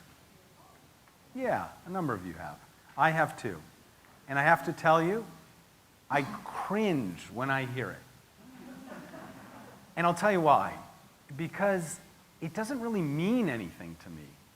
And it's the kind of fluffy phrase that might sound intriguing, but imagine if I, as a professor, were charged with teaching somebody how to have the entrepreneurial spirit. I wouldn't know where to start. And it doesn't sound like the kind of thing that you could replicate or clarify or standardize or teach somebody. And from your point of view, I don't know how you would learn the entrepreneurial spirit.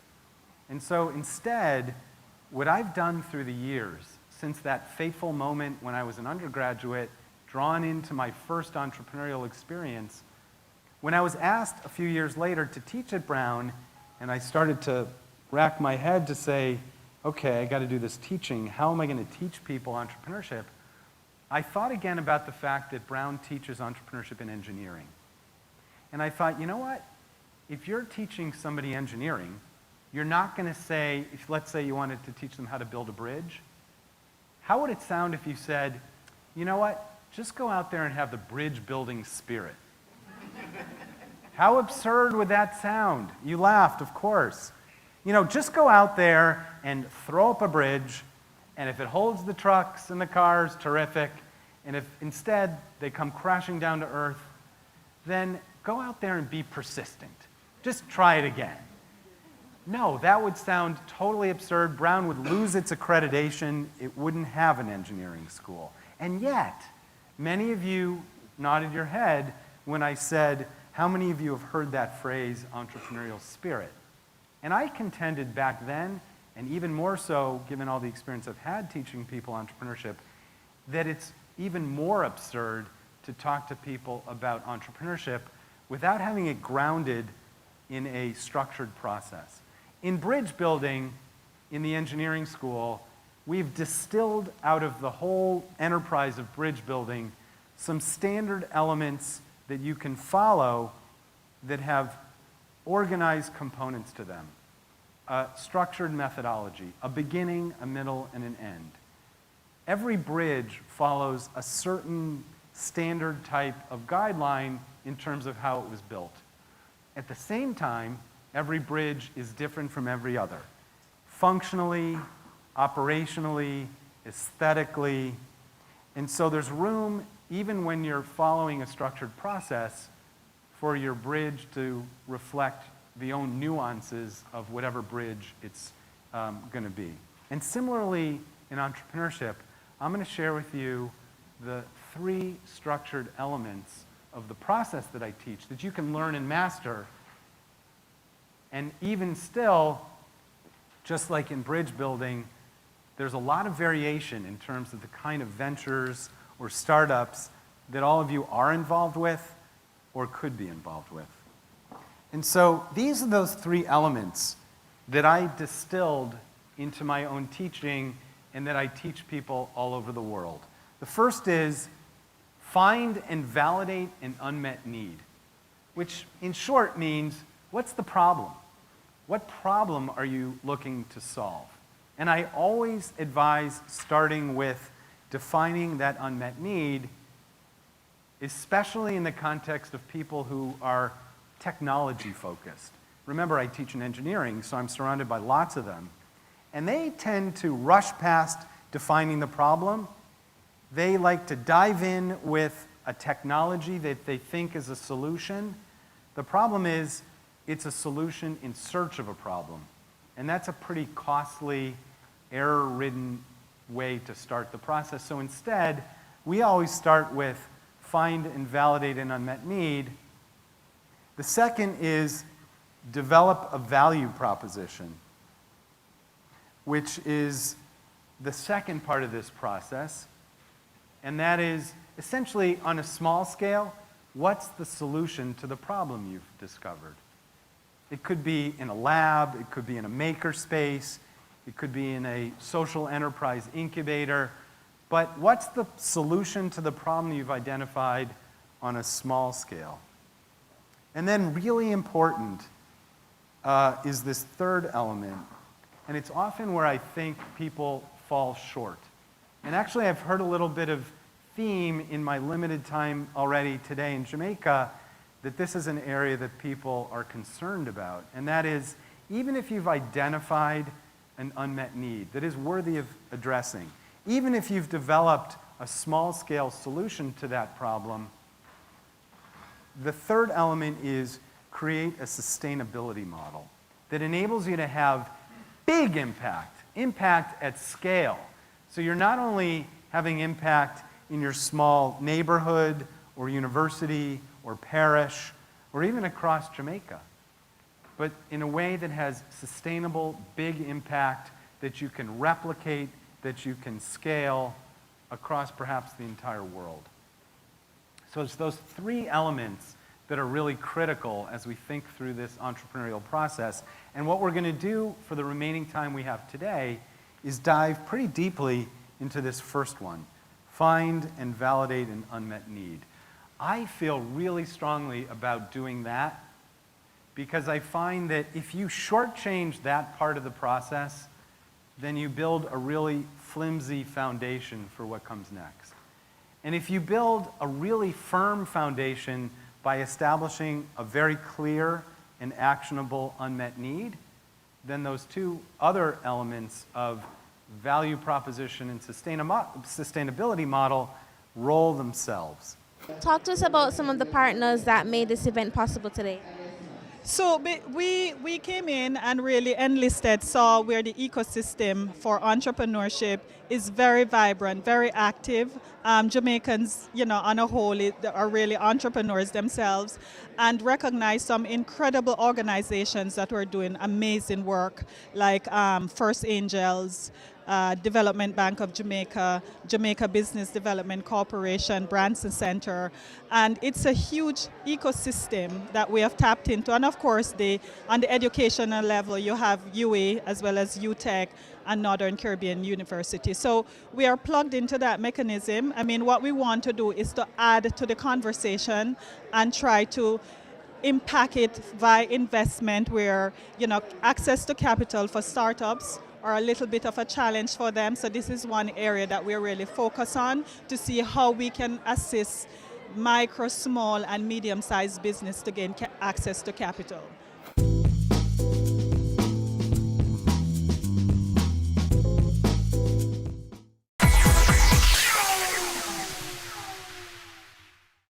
M&A Strategy and Advisory. Are you planning for a merger or acquisition? M&A transaction. The decision to embark upon an M&A transaction is not one to be taken lightly. Whether pursuing a merger or acquisition or considering a disposal or divestiture, the complexities of an M&A transaction require careful planning and execution. Clients can depend on our specialist teams to lead or support transactions requiring specific expertise on issues including business modeling, fast-track M&A, economic consulting, and government public sector advice. With deep experience, knowledge, and tools, Dodge & Global can meet stakeholder targets and expectations. Dodge & Global consulting teams can help you make smarter, more effective decisions. Let's have a conversation. Contact us at email info@dodgen.global. Website https://dodgen.global.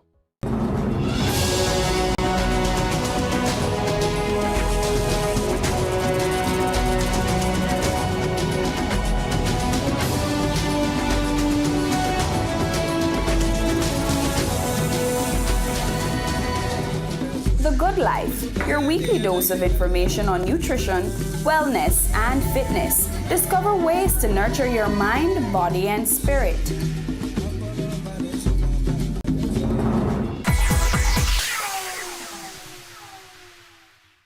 First Angels Jamaica is one of the partners for today's entrepreneurship workshop. How did First Angels get involved? So, New Fortress Energy is our newest member of the Angel Network. And we've been talking about how we can collaborate to improve entrepreneurship in Jamaica and get people in the ecosystem closer together. So we thought that it would be a good idea to have this workshop. Danny Warshay is from Brown University, from the Jonathan M. Nelson Center for Entrepreneurship. And, New Fortress has a relationship with Brown. And so they suggested that we have Danny as our speaker, and we were thrilled to have him. So we have been working with our ecosystem partners, with the Jamaica Business Development Corporation, with the Branson Center of Entrepreneurship, and First Angels and other partners to target the people that they are working with, the young entrepreneurs that they're working with, and you can see them here today. We're very pleased that our partners have come through, and the young people who are working with the various business service institutions, especially through the DBJ's program and Branson Center and JBDC, have come today to hear Danny, because his talk has been very important for young people and not so young people who are starting businesses and learning how to be better entrepreneurs. So how can you guys start to implement bottom-up research? Take some notes on these flip charts, because then we're going to hear from some of your tables as you report back to the whole group.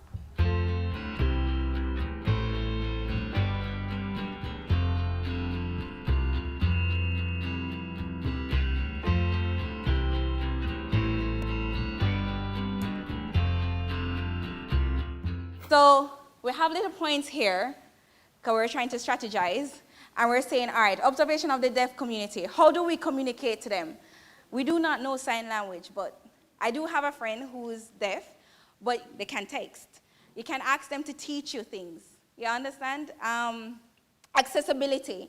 They don't want to feel excluded in anything. In society, we tend to use our own biases because we're so imperfect about certain things. We're saying, okay, they're not going to understand that because they're deaf. They might be deaf, but they're still human, and they do have different aspirations like us. So we're saying, all right, what is most important to them? What can be done to improve their circumstances? Can we include the government in it? Can we do like voluntary services? We should shadow them, shadow one person, and do a one-to-one thing with them. Be more personal with them. Empathize with them. Gaining their trust. Because most of the time you're not going to be trustworthy. Putting yourself in their shoe. Continuous documentation. You're not going to write right in front of them, You're going to write at home in your diary. Aspiration. What drives them? What get them up in the morning? Probably the possible solution that we could find is try to get entrepreneurs who are in different sectors, like I'm in the tourism industry, she's in gastronomy, he's in the food packaging industry, she does jewelry making, and she caters to the deaf community. Our unmet need was weight loss management. I don't know if you've been looking in the newspapers, but lifestyle illnesses is a major topic in Jamaica, and we have Jamaica Moves, we have a lot of movements about losing weight. But what we don't have a lot of products for is maintenance, which is far more difficult than losing weight. And so we looked at, we did the bottom-up research, but we've been asked to look at the adaptations. So some of the, I should turn it around a little bit, cultural differences. Jamaicans like products from overseas. It will be very hard to get them to buy into a local product, and so we'd have to look at adapting it for the Jamaican market. Our culture, of course, which, we have a lot of music and a lot of cultural proverbs which revere fat women, and so we'd have to look at how we would approach that.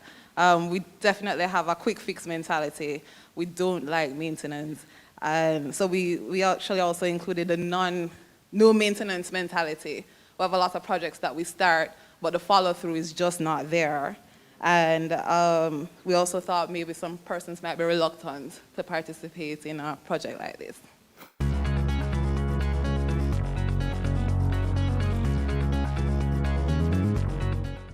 The DBJ, as you know, has a major focus on entrepreneurship. And we have one of our big projects for this year is how are we going to take entrepreneurship and innovation to another level. So when New Fortress Energy came and was looking to expand the work that they're doing in entrepreneurship in Jamaica, One of the entities that they spoke with was with the University of the West Indies, and we have a close relationship with the university. So they gave us a call to say New Fortress was looking to become involved, and basically having invested in Jamaica's energy sector, they saw where they could actually, through their foundation, actually contribute to entrepreneurship development in Jamaica. And based on the work that we are already doing, the university thought that it would be a good fit for us to actually meet with New Fortress and partner with them on some of these initiatives. How can entrepreneurs at each stage, whether startup, established, how can they benefit from the workshop and apply all the tools necessary? It's a great question. And I even gave some examples of ventures that were well into their several decades of development. And what I teach is something that I know from my own experience can be used in all sorts of different kinds of aged contexts. So, for example, in many cases, I'm asked to teach this entrepreneurial process in very big, well-established companies. And it's because they recognize that some of their threat, some of their biggest challenge, some of their most significant competition is coming from the early stage companies who are using this process, and they need to learn it for their own safeguard and defensibility. So I've never seen a context in which we couldn't apply the entrepreneurial process that I teach for the benefit of whoever's asking me to teach there. That could be very early stage, it can be very late stage. It doesn't even have to be in a business context. I teach this entrepreneurial process all across the Brown ecosystem in virtually every discipline you could find. In some cases, that third element I described, the sustainability model, is a business model. In other cases, it isn't. When I'm working with neuroscience researchers, the outcome there is better neuroscience research. When I'm dealing with doctors at the Brown Medical School or Brown medical students, the outcome isn't necessarily a commercialized product. It could be better medical outcomes. When I'm dealing with the philosophy department at Brown, the outcome is how do we think through the ethics of entrepreneurship? So we think at Brown very expansively about the wide application of this process, not narrowly as just a method for creating a business. That's it for our coverage of the New Fortress Energy Entrepreneurship Workshop with special guest Danny Warshay. You're watching Business Access TV, serious about business.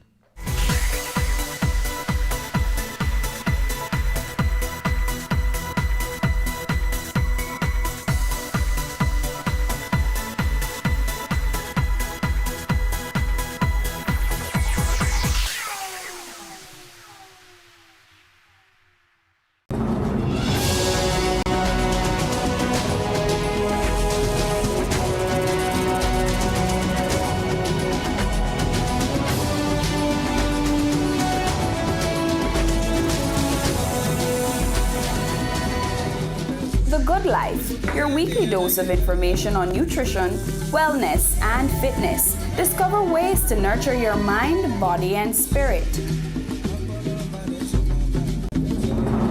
Your business matters. Business Access TV offers you the most innovative and effective advertising solution for your business, specializing in B2B sales, cost-effective solutions, the customers you want, the repetition you need. No matter the size and nature of your company, your business matters. Call us at 876-291-6233 or 876-376-4225. Email sales@batvja.com.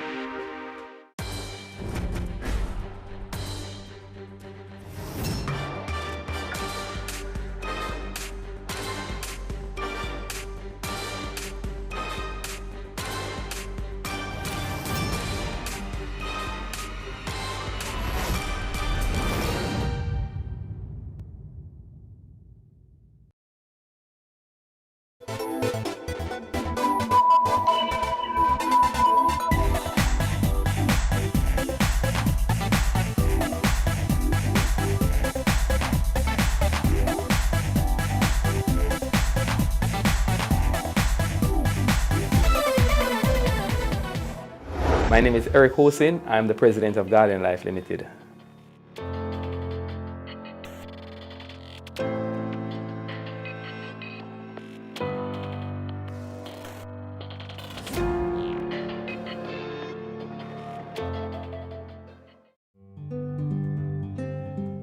I was born in Kingston, Jamaica, Jubilee Hospital, in fact. And through my years at school, I studied business, and the Lord has led me into the whole area of insurance, which I really love. I have a passion for it. This is about 30 years now I've been working in insurance field.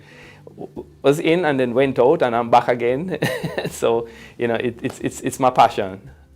I actually grew up initially at Maxwell Avenue, the lower part, the upper part near Halfway Tree, Barnes Avenue.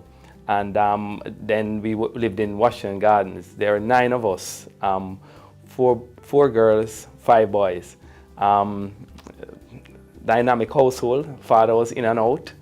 But it was a wonderful time. I enjoyed my time in Washington Garden because there was so much bush around. And, you know, just using slingshots, you know, for birds and just having a great time in life. I really, really, really enjoyed my childhood. I may have rammed too much, but it was fun. My mother was a half Chinese, my father was a half Chinese. Both my grandfathers came from China, but both grandmothers were black people, and you know, one of my grandmothers came from the maroon, you know, background. It was a difficult time, very difficult financially, very, very difficult. You know, you know, do without, you know, lunch, you go without food for days and things. It wasn't fasting, it was prayer and fasting time. But I still enjoyed it. In fact, I rammed too much while not eating, and one time I actually fainted because I was just playing. I mean, you know, my mother was, if you know a half Chinese woman, she's a dangerous woman. I mean, she was super strict, and she was all about don't disgrace the family. And so, you know, my father, who was in and out, was very wayward, a very wayward man. Very, very wayward. Very fluent though in a second language named bad word. Very fluent in it. My mother was a woman who I remember my sister describing her as a woman who loved to sing happy on the line. So she was at home all the time. That's what my mom. I was born until, you know, my mother never worked outside of the home. She was the one looking after the home and trying to make do with whatever we had, you know. I know that one of the things my mom was very worried. In fact, I remember she speaking to some friends of hers one day, and she said to them, of all her children, she's worried about Ricky, because Ricky not so smart. But she was right. She was very right. I mean, I was the only one in my family who only got half a scholarship at Common Entrance. Everybody just got full scholarship. I was just wasting time. I had fun. But don't tell my children that. I mean, I tell them they have to be serious about life. They have to be firm and do their work. And they take after their mother, so that's good for them. I went to Duane Park Primary School, so you know, you had to walk along the boulevard to Duane Park Primary. It was a wonderful time, a wonderful time. I mean, you know, I had some great friends from Duane Park, you know, friends in Washington Gardens. I used to love Duane Park. You know, D Park was just like my trampling ground. And then I went on to Calabar High School. I didn't go there, I was called to the bar. So, you know, at Calabar, and it was amazing time. During my time at Calabar, I accepted the Lord as my Savior, you know, Jesus, and I became a part of ISCF, Interschool Christian Fellowship, and that really helped me to deal with, you know, just the difficulties of life, you know. As I said, life was difficult. I was one of the bottle police. You would wait for others to eat, then you take up your bottles and sell them, and you're able to buy something to eat sometime, you know. I mean, there were just days. I mean, there were days that you had lunch money, but days that you didn't, you know. It was just wonderful. I never thought of anything of it. It was just nothing. I went on to CAST, and I was at CAST. I did business administration. So I left Calabar, went to CAST, the business administration, a diploma. And there I was also heavily involved with UCCF, University and Colleges Christian Fellowship. And I then went back to CAST while working. I went to work and then went back to CAST and did a degree. And then I went and did a master's in business with Nova Southeastern University. So that's the education. And for those who didn't know, CAST then is UTech now. You know, College of Arts, Science and Technology is now UTech. University of Technology. When I left CAS, I was actually doing accounts, and I went to work with a company that's called Tushra Starburn and Company. Later, it changed the name to Deloitte, because it was really a part of the international firm of auditing accounting firm named Deloitte. I left there after 3 years because I wasn't really doing the accounting exams and was more doing marketing. And I left and went to work at Mutual Life. There, the president at the time was Tennessee Palmer. And after about 2 years, I wanted to go into the marketing department, but and they said, well, you need some sales experience. So I actually went and sold life insurance for 3 years, and that was wonderful. My earnings went up, and I enjoyed my time on the road. It was, you know, I guess maybe because of how I grew up, just loving the road and ramping and thing, it became fun just being out there. And then left and went to work with Horizon Life for a very short stint, and then worked with JAMPRO. Worked with JAMPRO for about 3 years, and that was really wonderful. Pat Francis was the president, and I learned a lot from her. Great woman. Great woman also. Women have been a critical part, a really important part of my life, because when I was at Mutual Life, it was Gloria Knight, the Honorable Gloria Knight. And she was just, she gave me some good advice in life, and you know, to work hard and be dedicated and committed to what I'm doing. And then now after 3 years at JAMPRO, and I guess doing my service back to the country, I went to work with Guardian Life when they started in 1999, August 1999. We started from then until now I'm with Guardian. One of the key things that we try to do is to give back, and to give back in even personal ways. So like Labor Day, we try to push that hard over the years. We have pushed that hard because we want staff not only to just say, well, the company is giving, but to give personally. Your business matters. Business Access TV offers you the most innovative and effective advertising solution for your business, specializing in B2B sales, cost-effective solutions, the customers you want, the repetition you need. No matter the size and nature of your company, your business matters. Call us at 876-291-6233 or 876-376-4225. Email sales@batvja.com.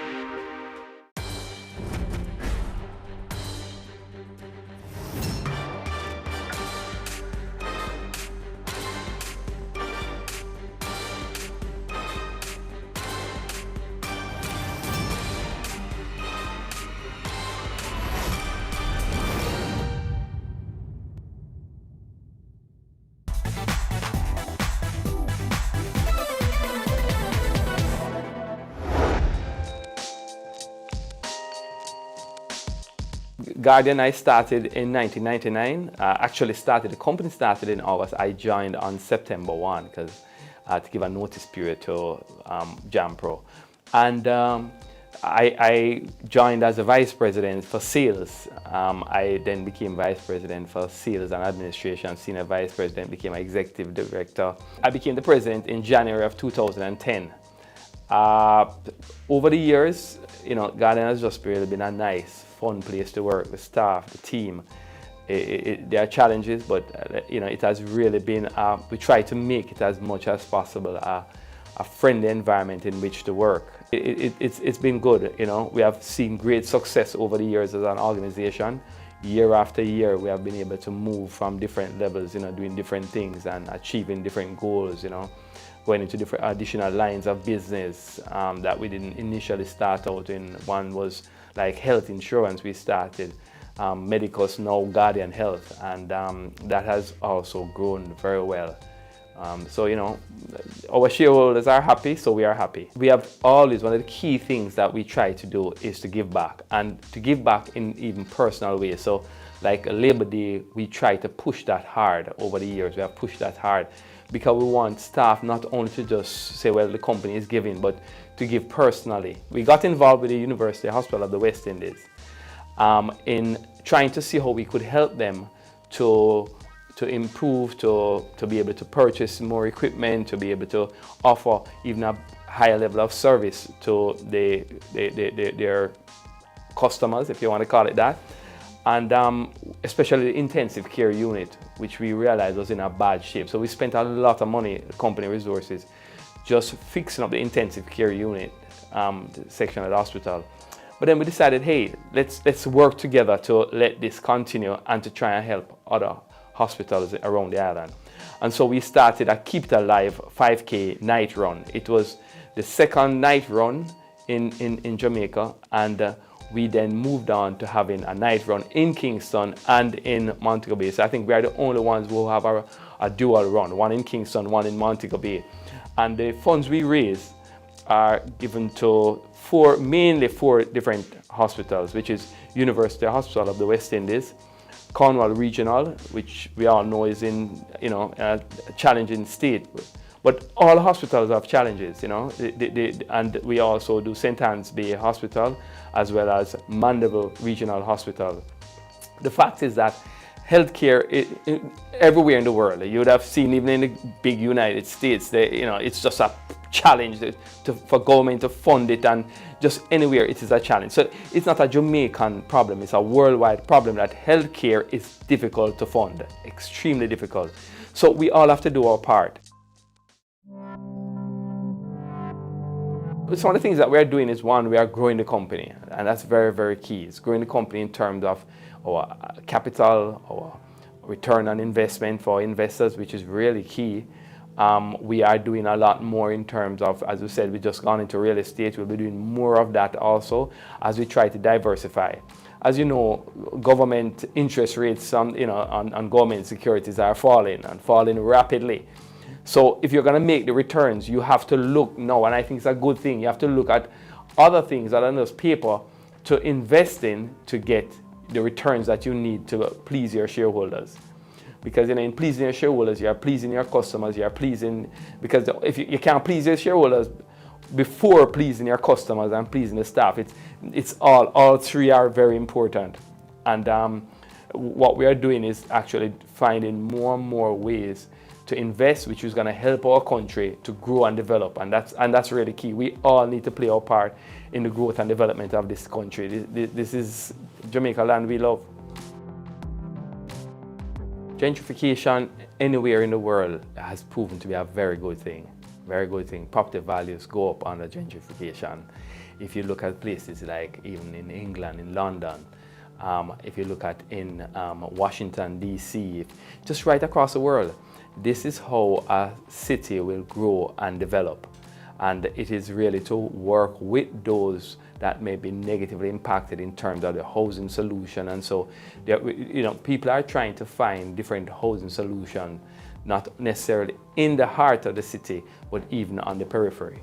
And that's really the key. And so you have seen a certain amount of developments taking place just outside of Kingston, which will be maybe at a lower price. The reality is that any city that is going to grow and going to develop, you have to have that. You can't have the same old looking buildings. The reality is that you have to be modern. You have to modernize to draw attention, to draw investors into the country and so on, to grow and develop, to put a high-rise building for offices and to move their operations from other parts of the world to Jamaica. We have to be attractive. I guess what the thing is that if you notice, successive governments have looked to see how can we help persons in the inner city to improve by taking down the zinc fences, putting up concrete, to help them to have that pride and passion. One of the things I think Jamaicans are very great at is looking after their home and trying to make it look good, no matter what your economic situation is. And it is not moving people out, from inner city. Inner cities I think, will be with us forever. It is to improve the quality of the housing in the inner city. That is really the key. And to help those who are living there to their environment, not only through different, social intervention programs, but, even us as to how we view where they're from. I was born and grew up in an inner city, if you want to call it. I grew up in a tenement yard.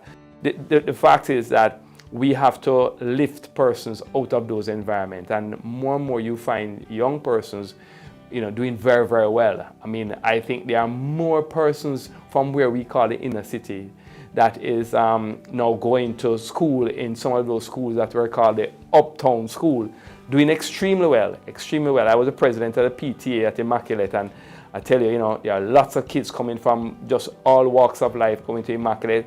That may not have been the case, in terms of the numbers. It was not the case when I was growing up in terms of the number of kids that were coming from inner city and coming to schools like Immaculate, Andrews, Campion, Ulmas, Calabar, So really, things are improving in terms of them now getting the education, and education is one of the key ways of helping them to improve their surroundings as well as to help them to improve themselves economically.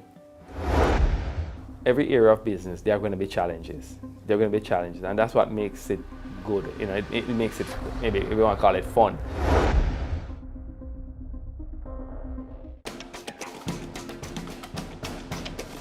Hello, my name is Blake Widmer. I'm the co-founder of Deaf Can Coffee. And the exposure that we had to the just general community through Business Access TV itself is awesome. It was a big deal for them, having BATV come here, and we were with you guys for probably 4 hours that day. It was a long time. We really appreciate your guys' openness to recognize that, yeah, captions are important. If a deaf person's watching it, how are they gonna understand what's being said? So looking back is just a big boost, encouragement for our team. If you're a business or an organization that wants to have yourselves featured on BATV, or you want to do advertising with BATV, what I would tell them is that you guys listen well and you ask good questions, and that will help at the end of the day deliver a really good product for your business too. Your business matters. Promote it on Business Access TV. Your business matters. Business Access TV offers you the most innovative and effective advertising solution for your business, specializing in B2B sales, cost-effective solutions, the customers you want, the repetition you need. No matter the size and nature of your company, your business matters. Call us at 876-291-6233 or 876-376-4225. Email sales@batvja.com. This is Caroline Smith, marketing implementer for Sol Western Caribbean for Shell Lubricants, and you're watching Business Access TV, and they are serious about business.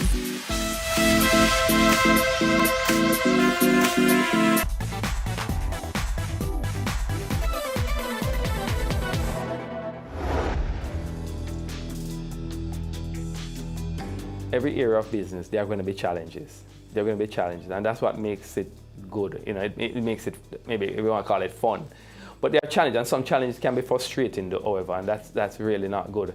And I think the bureaucracy sometimes gets to everybody as to getting things done. And I just saw in the newspaper the Prime Minister speaking somewhere, just talking about just getting permits to build, and which is something that we are going into. And we know while governments, different successive governments have done things to try and improve, but there is so much more that can be done to help encourage and help businesses along in achieving the goals, which ultimately will be to the benefit of the country, and everyone will benefit as business grow. They employ more persons, more investments, better returns for everyone.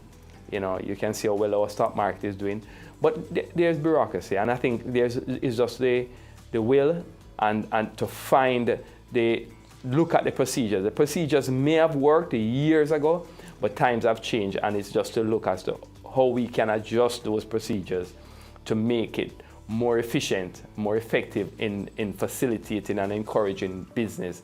But Jamaica, I believe, based on what you have seen, the number of foreign direct investments locally by local entities as well as those overseas have been increasing, and that is because Jamaica is an attractive place. Our location, our sand, our people are just great. I just think, as I said, this is the land we love. I think one of the things that the Lord kind of worked out for me was just the opportunity to go into sales. That really built my love for insurance. When I saw how it benefited, when people don't understand the joy I received from paying out my first death claim, and it's a death claim, but just to see that while others are coming to eat curry goat and drink a soda and drink a beer or whatever, I was coming to give something to help the family, to put the family in a position where they are in a far better position than they were in terms of not, if they didn't have any money coming to them at all. That to me, I understand the whole miracle, if you want to call it, of insurance. It really does help. I think one of the things that we face is that people like to maybe talk about the premiums that I have to pay, but you don't hear anybody running through the streets to tell you the millions of dollars they receive when a claim is being paid. And that's understandable, because you really don't want people everybody coming to you with a sad story. But really, and so we don't hear the shouts and the scream and the excitement and so when we are paying a claim. But we know, and it's something that I have experienced, and I understand how it has benefited families, stories after stories, persons who have cancer and the treatment, they couldn't afford the treatment, but this was able to help them, the proceeds of the insurance policy. I mean, those things bring great joy to me, being able to pay out claims. Receiving the national award, the Order of Distinction Commander Class, is something that I accept on behalf of all those that have contributed to my growth and development in my career, my staff that are there now, all the other persons in the insurance industry. I am a part of the insurance industry, the executive of the Insurance Industry Association of Jamaica, IAJ, Orville Johnson and Peter, all these guys who are a part of the industry. I am also a part of the Insurance Association of the Caribbean. So all these organizations, all the companies, the Mutual Life, Guardian Life, and all the players in the industry have made me what I am today, And they have contributed to my growth, my development, and so it is really all of them that have contributed to me receiving this award, and I'm, so grateful. The Lord has blessed me with a great team at Guardian and just great people in the industry who have helped me to help the industry. I love this industry, both life and general, right here as well as in the Caribbean, which I try to contribute to. I think building brand Jamaica for me as a Jamaican was really highlighted when I joined JAMPRO. I learned so much about Jamaica, investing in Jamaica, and being a part of the team that was dealing with promotion and publicity with person like Ian Boyne and thing. It was really fantastic. It was a great time, and we were very involved with trade shows locally. We did the G15 trade show in Montego Bay, which I think is still maybe the largest trade show ever in the history of the English-speaking Caribbean. We transformed a factory, a free zone factory, into an exhibition site, and we had several leaders from around the world who were attending the G15 conference. They would come, and the real heartwarming thing was they would come once and then they would come back again because they said, boy, this is just so fantastic. We're very proud.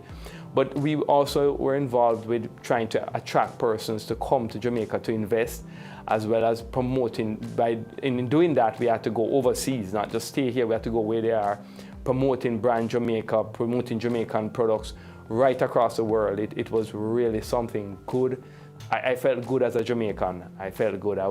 I'm very proud of my country. I am very proud, even to this day, of Jamaica and what we have achieved. There have been many failures, but I'm still very proud of our country. I got saved when I was young, and I've continued in my walk with the Lord, and that has been really my main driving force behind me. Honestly, the Lord has just been amazing, has been able to give me a sense of peace, of joy, and has helped me with wisdom. And one of the things I've tried to do and try to be, is just humble, because God asks us to be humble, and I've seen the benefit of humility. And that just motivates me. My children, I really love my wife, my children, my family is just amazing. They have been great, unbelievable support, unbelievable support. I wouldn't have achieved anything, without their support and their, maybe you want to call it guidance. Maybe the best piece of advice is what I read in Micah 6 verse 8 in the Bible. It says, God is calling us to do justly, love mercy, and walk humbly with Him. It's so important for us to do what is right. It might not be popular, but you must do what is right. So you do what is just, what is right. Be merciful to people, be merciful and be willing to care and help. And that comes out in even what we do as a company in terms of giving back to society and to walk humbly. You know, humility carries people very far. You know, boasting and pride I've seen has been a destruction to many people, and I've just benefited from that single verse of advice. You know, and I mean, I've had good advice from many persons. As I said, Gloria Knight, who told me something one day. She said to me one day, if you love what you do, it will never kill you. But if you don't like it, you're gonna die. And I told you. In fact, I was with her son, and she was saying, the two of you are young men. Let me tell you something that I've learned in life. And that's what she said. If you love what you do, it will never kill you. But if you don't like it, it's gonna kill you fast. I saw Michael Jordan say something very similar. He says he can't believe that anybody would pay him all of this money to have fun. And that is how I think you need to make sure that your work, that you are having fun. It might not be the best and ultimately what you want, but you need to have fun. You need to enjoy it, because stress is something that has killed many, many persons. Wealth, to me, is something that I think is not just financial. I think being rich in good values is even more important than being rich in financial terms. And I look for that even more in a person than I look in terms of what they have financially. Being wealthy in doing good, being wealthy in just the way you have relationships that you have. You have wealth, if you want to call it wealthy relationships, because of just who you are. And you know, the Bible tells me if you want to have friends, you must first be friendly. And yes, wealth is also to many persons the amount of money you have, the amount of things you have. Those things are important, but to me, even more important is the wealth in your character. That to me is really key.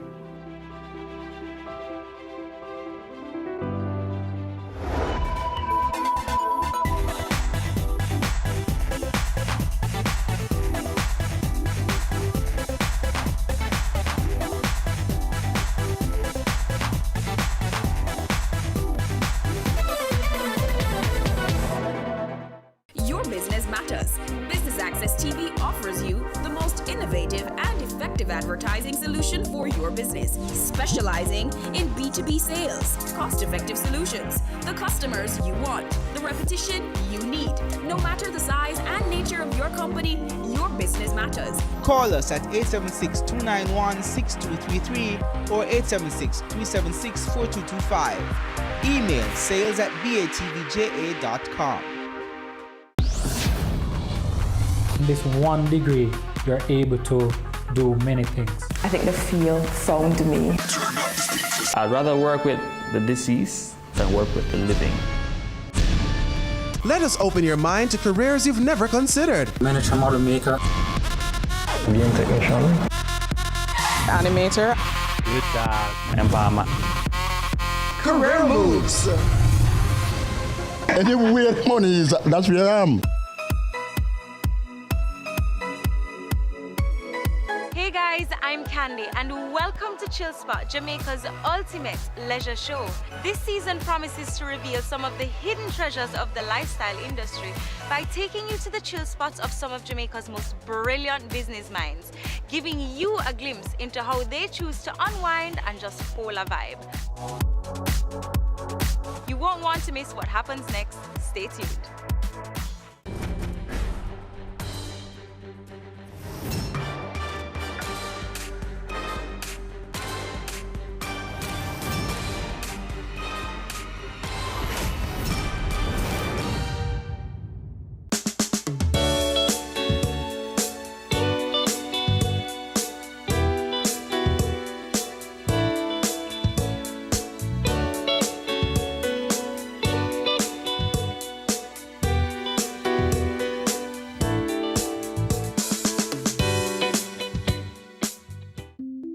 Jamaica Red Cross is a voluntary relief movement not prompted in any manner by desire for gain. They operate with a need to help.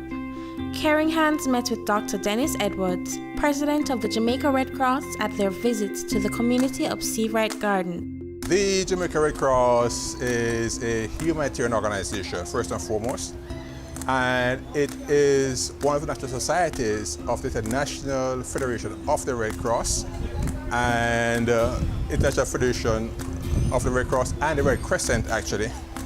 And we are an auxiliary to the government of Jamaica since 1964, which means that by way of law, statute of parliament, we are obliged to support the government in anything the government requires us to do with respect to humanitarianism, particularly so in times of disasters. Consistent with the mandate of our international movement, our broad objective is to save lives, reduce human suffering, and preserve the dignity of people under any and all circumstances. As a part of the international movement, we are one of 190 societies around the world, with the society's origin way back 150 years ago out of a military war type event in Sofferino, a city in Italy, where our founder, Henry Donald, actually was very concerned about the wounded on the battlefield. Hence, the International Federation of the Red Cross was formed initially to assist wounded soldiers. And then from that, it propagated all across the world and actually became involved not only in times of war, but in times of peace where people are suffering. We have as our mandate, or maybe I can say our pillars, 7 main pillars. Our first principle being humanity, which is to say that whatever it is that affects humanity, we are concerned about that. Our second principle is impartiality. Okay, so we do not discriminate against anyone. Once a person is in need, person is suffering, we are obliged to assist that person irrespective of their circumstances. We are also having as another of our major principles, which is of neutrality. We do not take sides. Okay, we do not take sides in any instance of conflict or any instance of relief. We just serve whomsoever it is are in need, and we look out for the most needy to actually engage ourselves. Then we also have another principle, which is independence. While we are an auxiliary to the government and we assist and all like that, in our territory here of Jamaica, we actually operate independent of any partisan, independent of any religious, independent of any thought of being biased. So we're independent in all of our activities. We're also pretty much as one of another of our pillars, principles, volunteerism. We are a voluntary organization, not driven for reward or any such thing. We are all about helping humanity for the sake of humanity, not for the sake of rewards. And then we also are orienting ourselves toward unity. We seek to have people united as much as possible for the welfare of people, of the suffering peoples, as well as for the welfare of maybe the whole world. Unity is a big pillar of us. And then, of course, universality. In Jamaica, as well as in all nations, there is only one Red Cross. So while we have Red Cross branches around the country, it's just one Red Cross. So it's universal and it's open to all peoples in the country, as is the Red Cross movement, broadly speaking, open to all peoples around the world. And there are 109 societies around the world, originated, like I said, from back about 150 years ago. And there are over 100 million volunteers and members in the movement around the world. Our criteria to become a member is pretty simple. And the major criteria is a passion to serve humanity. But in that regard, though, we want to have people with that passion and consistent with that, people with integrity, people who are not driven by way of personal need, personal aggrandizement. And we therefore recruit from time to time, and people are free to actually approach us for membership. And there is a process, but we do, like when an individual is recommended and we get a chance to actually brief that person as to what the Red Cross is all about, and actually have an inauguration of membership where they can get a chance to understand what are the objectives, the principles of our movement. But our actual membership is pretty simple. You have the capacity to assist, and you are not in it for gain, and you are open to serving humanity. And I might insert that our membership is not confined to just persons who are physically and mentally able to assist. We are also open to persons who might say have disabilities and might want to subscribe and contribute to the development of peoples around them. Coming up on Caring Hands. The organization responds to the need that exists, and so our programs are built around that.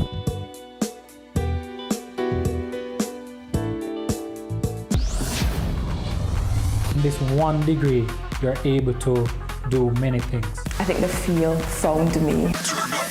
I'd rather work with the deceased than work with the living. Let us open your mind to careers you've never considered. Manager, model maker. Game technician. Animator. With empowerment. Career moves. Any weird monies, that's where I am. I started out selling out of the trunk of my car.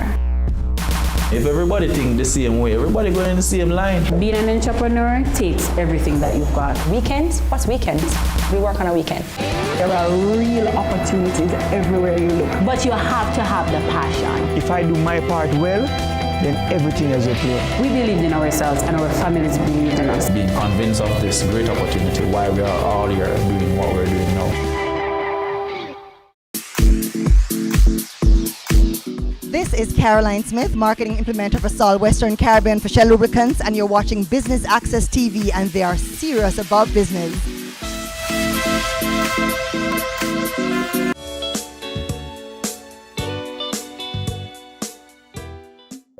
Deputy Director General at the Jamaica Red Cross, Loy Hugh, also oversees the operations of the society. The organization responds to the need that exists, and so our programs are built around that. So we have evolved from we started as a branch of the British Red Cross in 1948, and at that time the major programs that we had would be feeding programs for people who are hungry, visiting the sick in hospitals, and we have, however, evolved to a society where crime and violence has become, so we have to have a violence prevention program. We have health that is in need, and there are poor health-seeking behaviors among people, and many activities that didn't exist before. And so we have disaster management, risk management we call it. We prevent, if we can, the disaster from occurring. We train individuals and ensure that the communities are equipped to deal with before, so that the impact of the disaster will be less and they can be more resilient and bounce back. So we work with the communities. In particular, we identify communities that are particularly vulnerable and work with them. But we try as far as we can to work with as many communities as resources allow. So that's disaster management.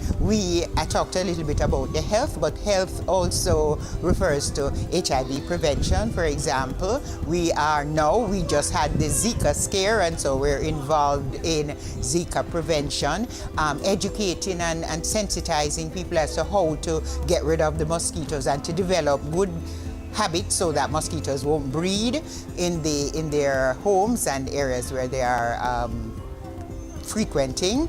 We look at blood donor. We recognize that while it is not something that people like to do, the country needs it, and transfusions, when people need blood because motor vehicle accidents, they've lost a lot, we need to encourage people to have a bank, to have some, so it's not just at the time that you would need. And so we have a program where we encourage, especially young people, we call it Club 25 in there. So the drives include trying to make sure that before you're 25, try to make a number of donations, and they are rewarded. We give them certificates, etc. for encouraging people to give as well. So young people get a chance to assist others. In fact, the aim is to prevent human suffering overall, and so they're serving one another and they're doing what they can to provide aid and comfort to the sick and suffering, to link together all the children of the world in a chain of friendship. Those are some of the things that they have a mandate to do, and that's how we develop them. We give them skills so that they're able to do that and to make the country a better place.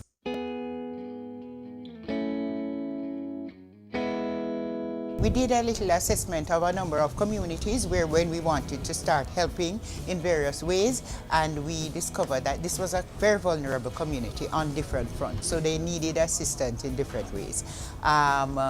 The community disaster response, they wanted training in that and to be able to work, but they also have some poor health-seeking behaviors and some lack of some amenities that are critical to healthy living, and we work with them, but we're also working with them to appreciate and understand how to make change about the things that we are giving. So we're not just giving, we want you to learn and to understand why it is that that's important. So our field officer works on a daily basis with the community, working with sometimes with the youth, sometimes with the older ones, identifying persons who need skills, identifying, training them in first aid and other disciplines so that they can utilize it in the community.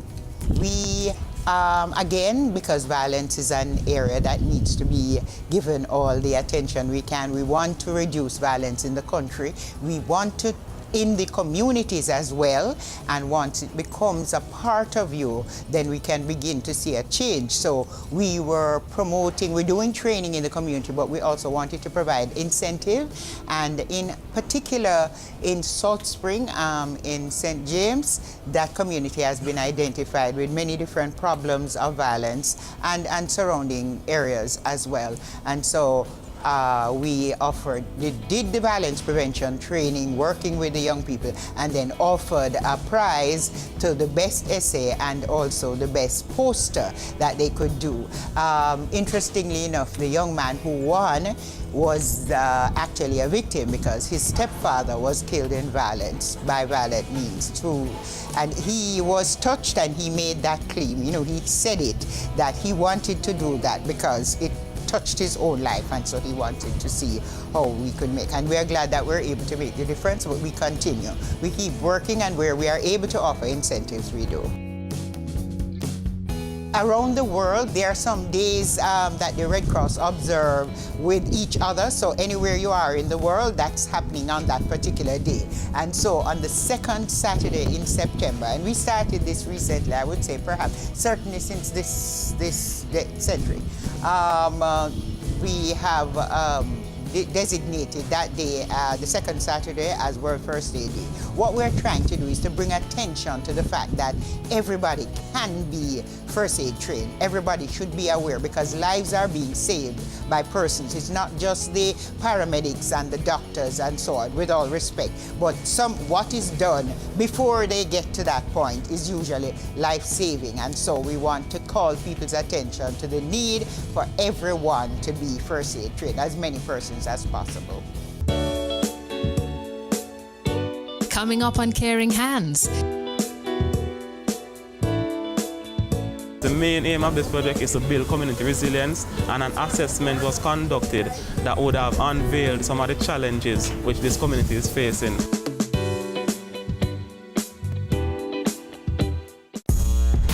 I started out selling out of the trunk of my car. If everybody think the same way, everybody going in the same line. Being an entrepreneur takes everything that you've got. Weekends? What's weekends? We work on a weekend. There are real opportunities everywhere you look. But you have to have the passion. If I do my part well, then everything is okay. We believed in ourselves and our families believed in us. Being convinced of this great opportunity, why we are all here doing what we're doing now. Your business matters.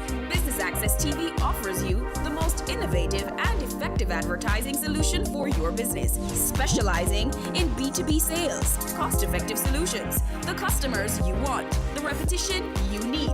No matter the size and nature of your company, your business matters. Call us at 876-291-6233 or 876-376-4225. Email sales@batvja.com.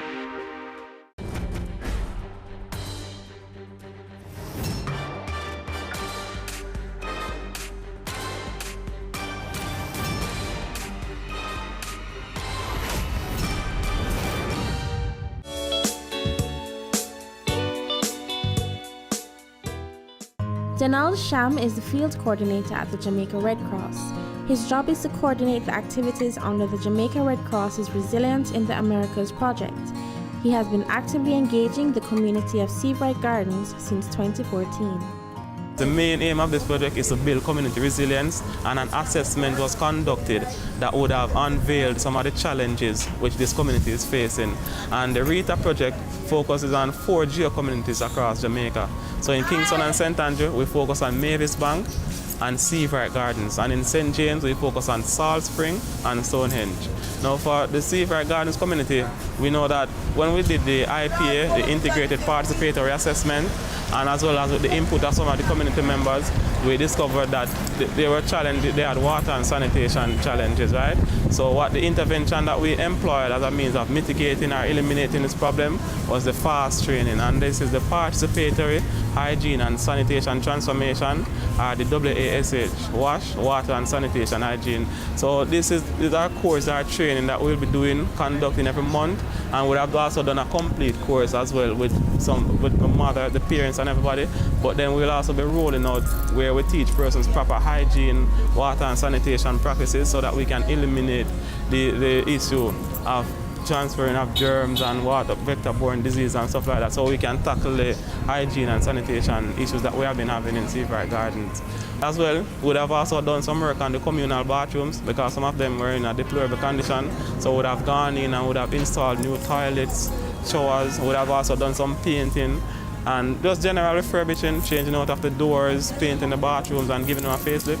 Yes, so that is how we would have tackled that problem. And then we've also, in addition to the FAST, we also did the CDRT training where we just all display the CDRT team.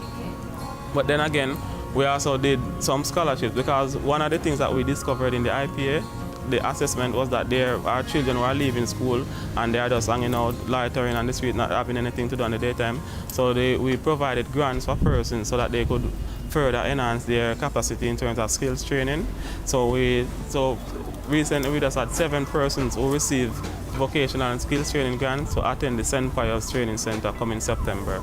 Yes, and in addition to this now, the projects have lifespans, right? And after the RETA project has ended, we'd want continuation of the interventions that we came in and did. So what we did was that we installed a community-based organization.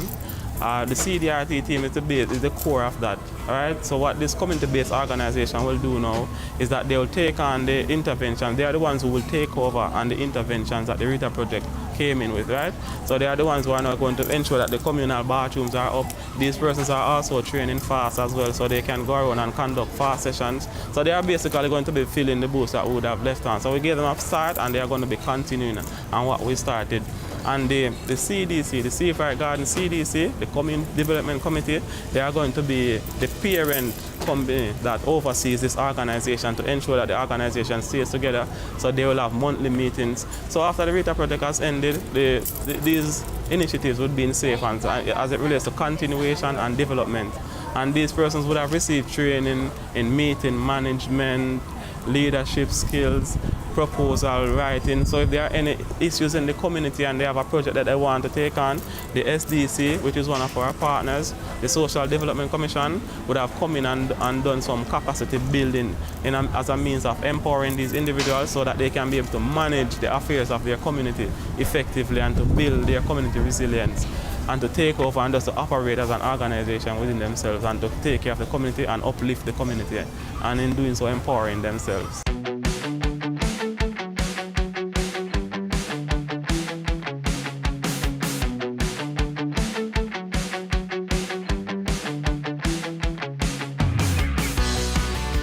That was a demonstration on the CDRT team. That was one of the interventions that the RETA project, the Resilience in the Americas project, has carried out in Seafright Gardens. As you know, resilience is about being able to bounce back after natural disasters. So the main aim of this project is to build community resilience. So that is one of the aspects now. An IPA would have been conducted within the community. That is an integrated participatory assessment. And from this IPA, we would have uncovered some challenges that the community is facing. And one of the interventions that we undertook was to install a CDRT team in the community, just in the event of a natural disaster, that these members are able to act as first responders. So these persons are trained in first aid, light search and rescue operation, and the like. So in the event of a natural disaster, they are the ones who would respond first, because whenever you have a natural disaster, roads are deemed impassable and the other external emergency services may not gain immediate access to the community. So it is very wise that you have educated individuals in the community who can act in emergency cases and to cater for the community members until outside helps arrives. So what we saw there was a display of the CDRT team members. They a fainting scenario where somebody faints and they put them in a recovery position. Yes, and as I said before, they are trained in light search and rescue operation, cardio, CPR, cardio, pulmonary resuscitation and the like. So these persons can act in the case of an emergency. And one of the successes that we have of this training was that these persons are certified first aiders. So outside of a disaster happening in the community, in the day-to-day running of the community, somebody may get in an emergency situation and yes, choking and as irregular fires, burnouts, and these persons are trained to respond in these scenarios. So this is in the essence, the true essence of building community resilience, because we have persons in the community who are trained in first aid who can cater for the community and act in emergency cases until outside help arrives. In the event of an emergency, someone gets a cut or there are burns and somebody needs emergency assistance, that kit is equipped with the necessities that can take care of that person in any emergency situation. Yeah, so that is basically the first aid kit, what it contains. Yes, and these persons are also equipped with CPR masks, so in the case that they have to do any cardiopulmonary resuscitation, they can put it over the person's head and do what they have to do. The persons get flashlights, they get a chainsaw, whenever, because in a disaster situation, you know, there may be trees or debris blocking the road, so this person can use the chainsaw to remove debris. They have the shovels, the machetes, the pickaxe that they can use to conduct their operation in the event of an emergency. These persons have gotten gloves, protective goggles, they got a bullhorn, hard hats, they are equipped with vests. So in addition to getting a team, a main kit, they also have individual kits as well that they can respond effectively in case of emergencies.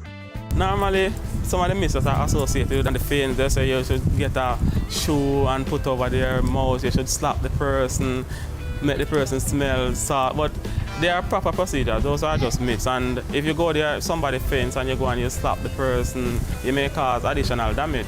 So this was just basically the person checking for breathing. Somebody faints, there are correct procedures in which you have to follow. So you go there, you check for breathing, you tilt, you hold the chin and you tilt the head back to open the airway so that the person can breathe effectively.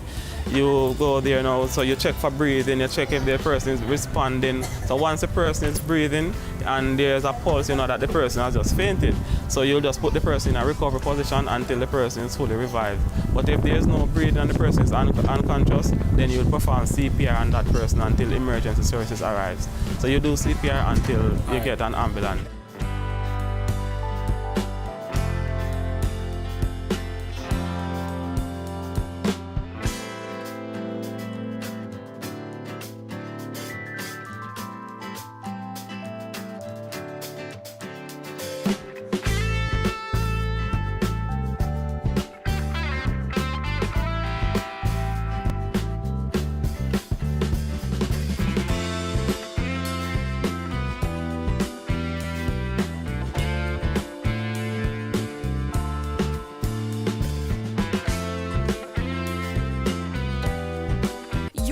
matters. Business Access TV offers you the most innovative and effective advertising solution for your business, specializing in B2B sales, cost-effective solutions, the customers you want, the repetition you need. No matter the size and nature of your company, your business matters. Call us at 876-291-6233 or 876-376-4225. Email sales@batvja.com. Cameo takes you behind the scenes of Jamaica's exploding creative industries to give you an insider's look at how creatives get the job done. I'm really picky about how we treat our customers. As creative people, we went a little bit over the top. Each week, we interview innovators leading the charge in their industry. The chaos of creativity meets the stricture of structure on Business Access TV's Cameo.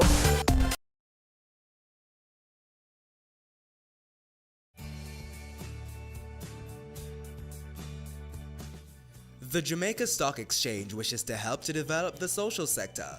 To that end, they have formed the Jamaica Social Stock Exchange, which is a safe, efficient, and transparent platform that aims to promote social projects that build Jamaica and will inure to the benefit of all persons living in the country.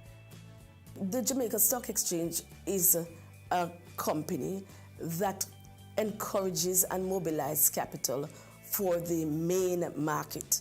And that is the market that is not the social sector. Now, the Jamaica Social Stock Exchange is really geared towards the social sector to help to solve social problems in the field of health, education, about children, environment. Those are some of the things that we consider social problems.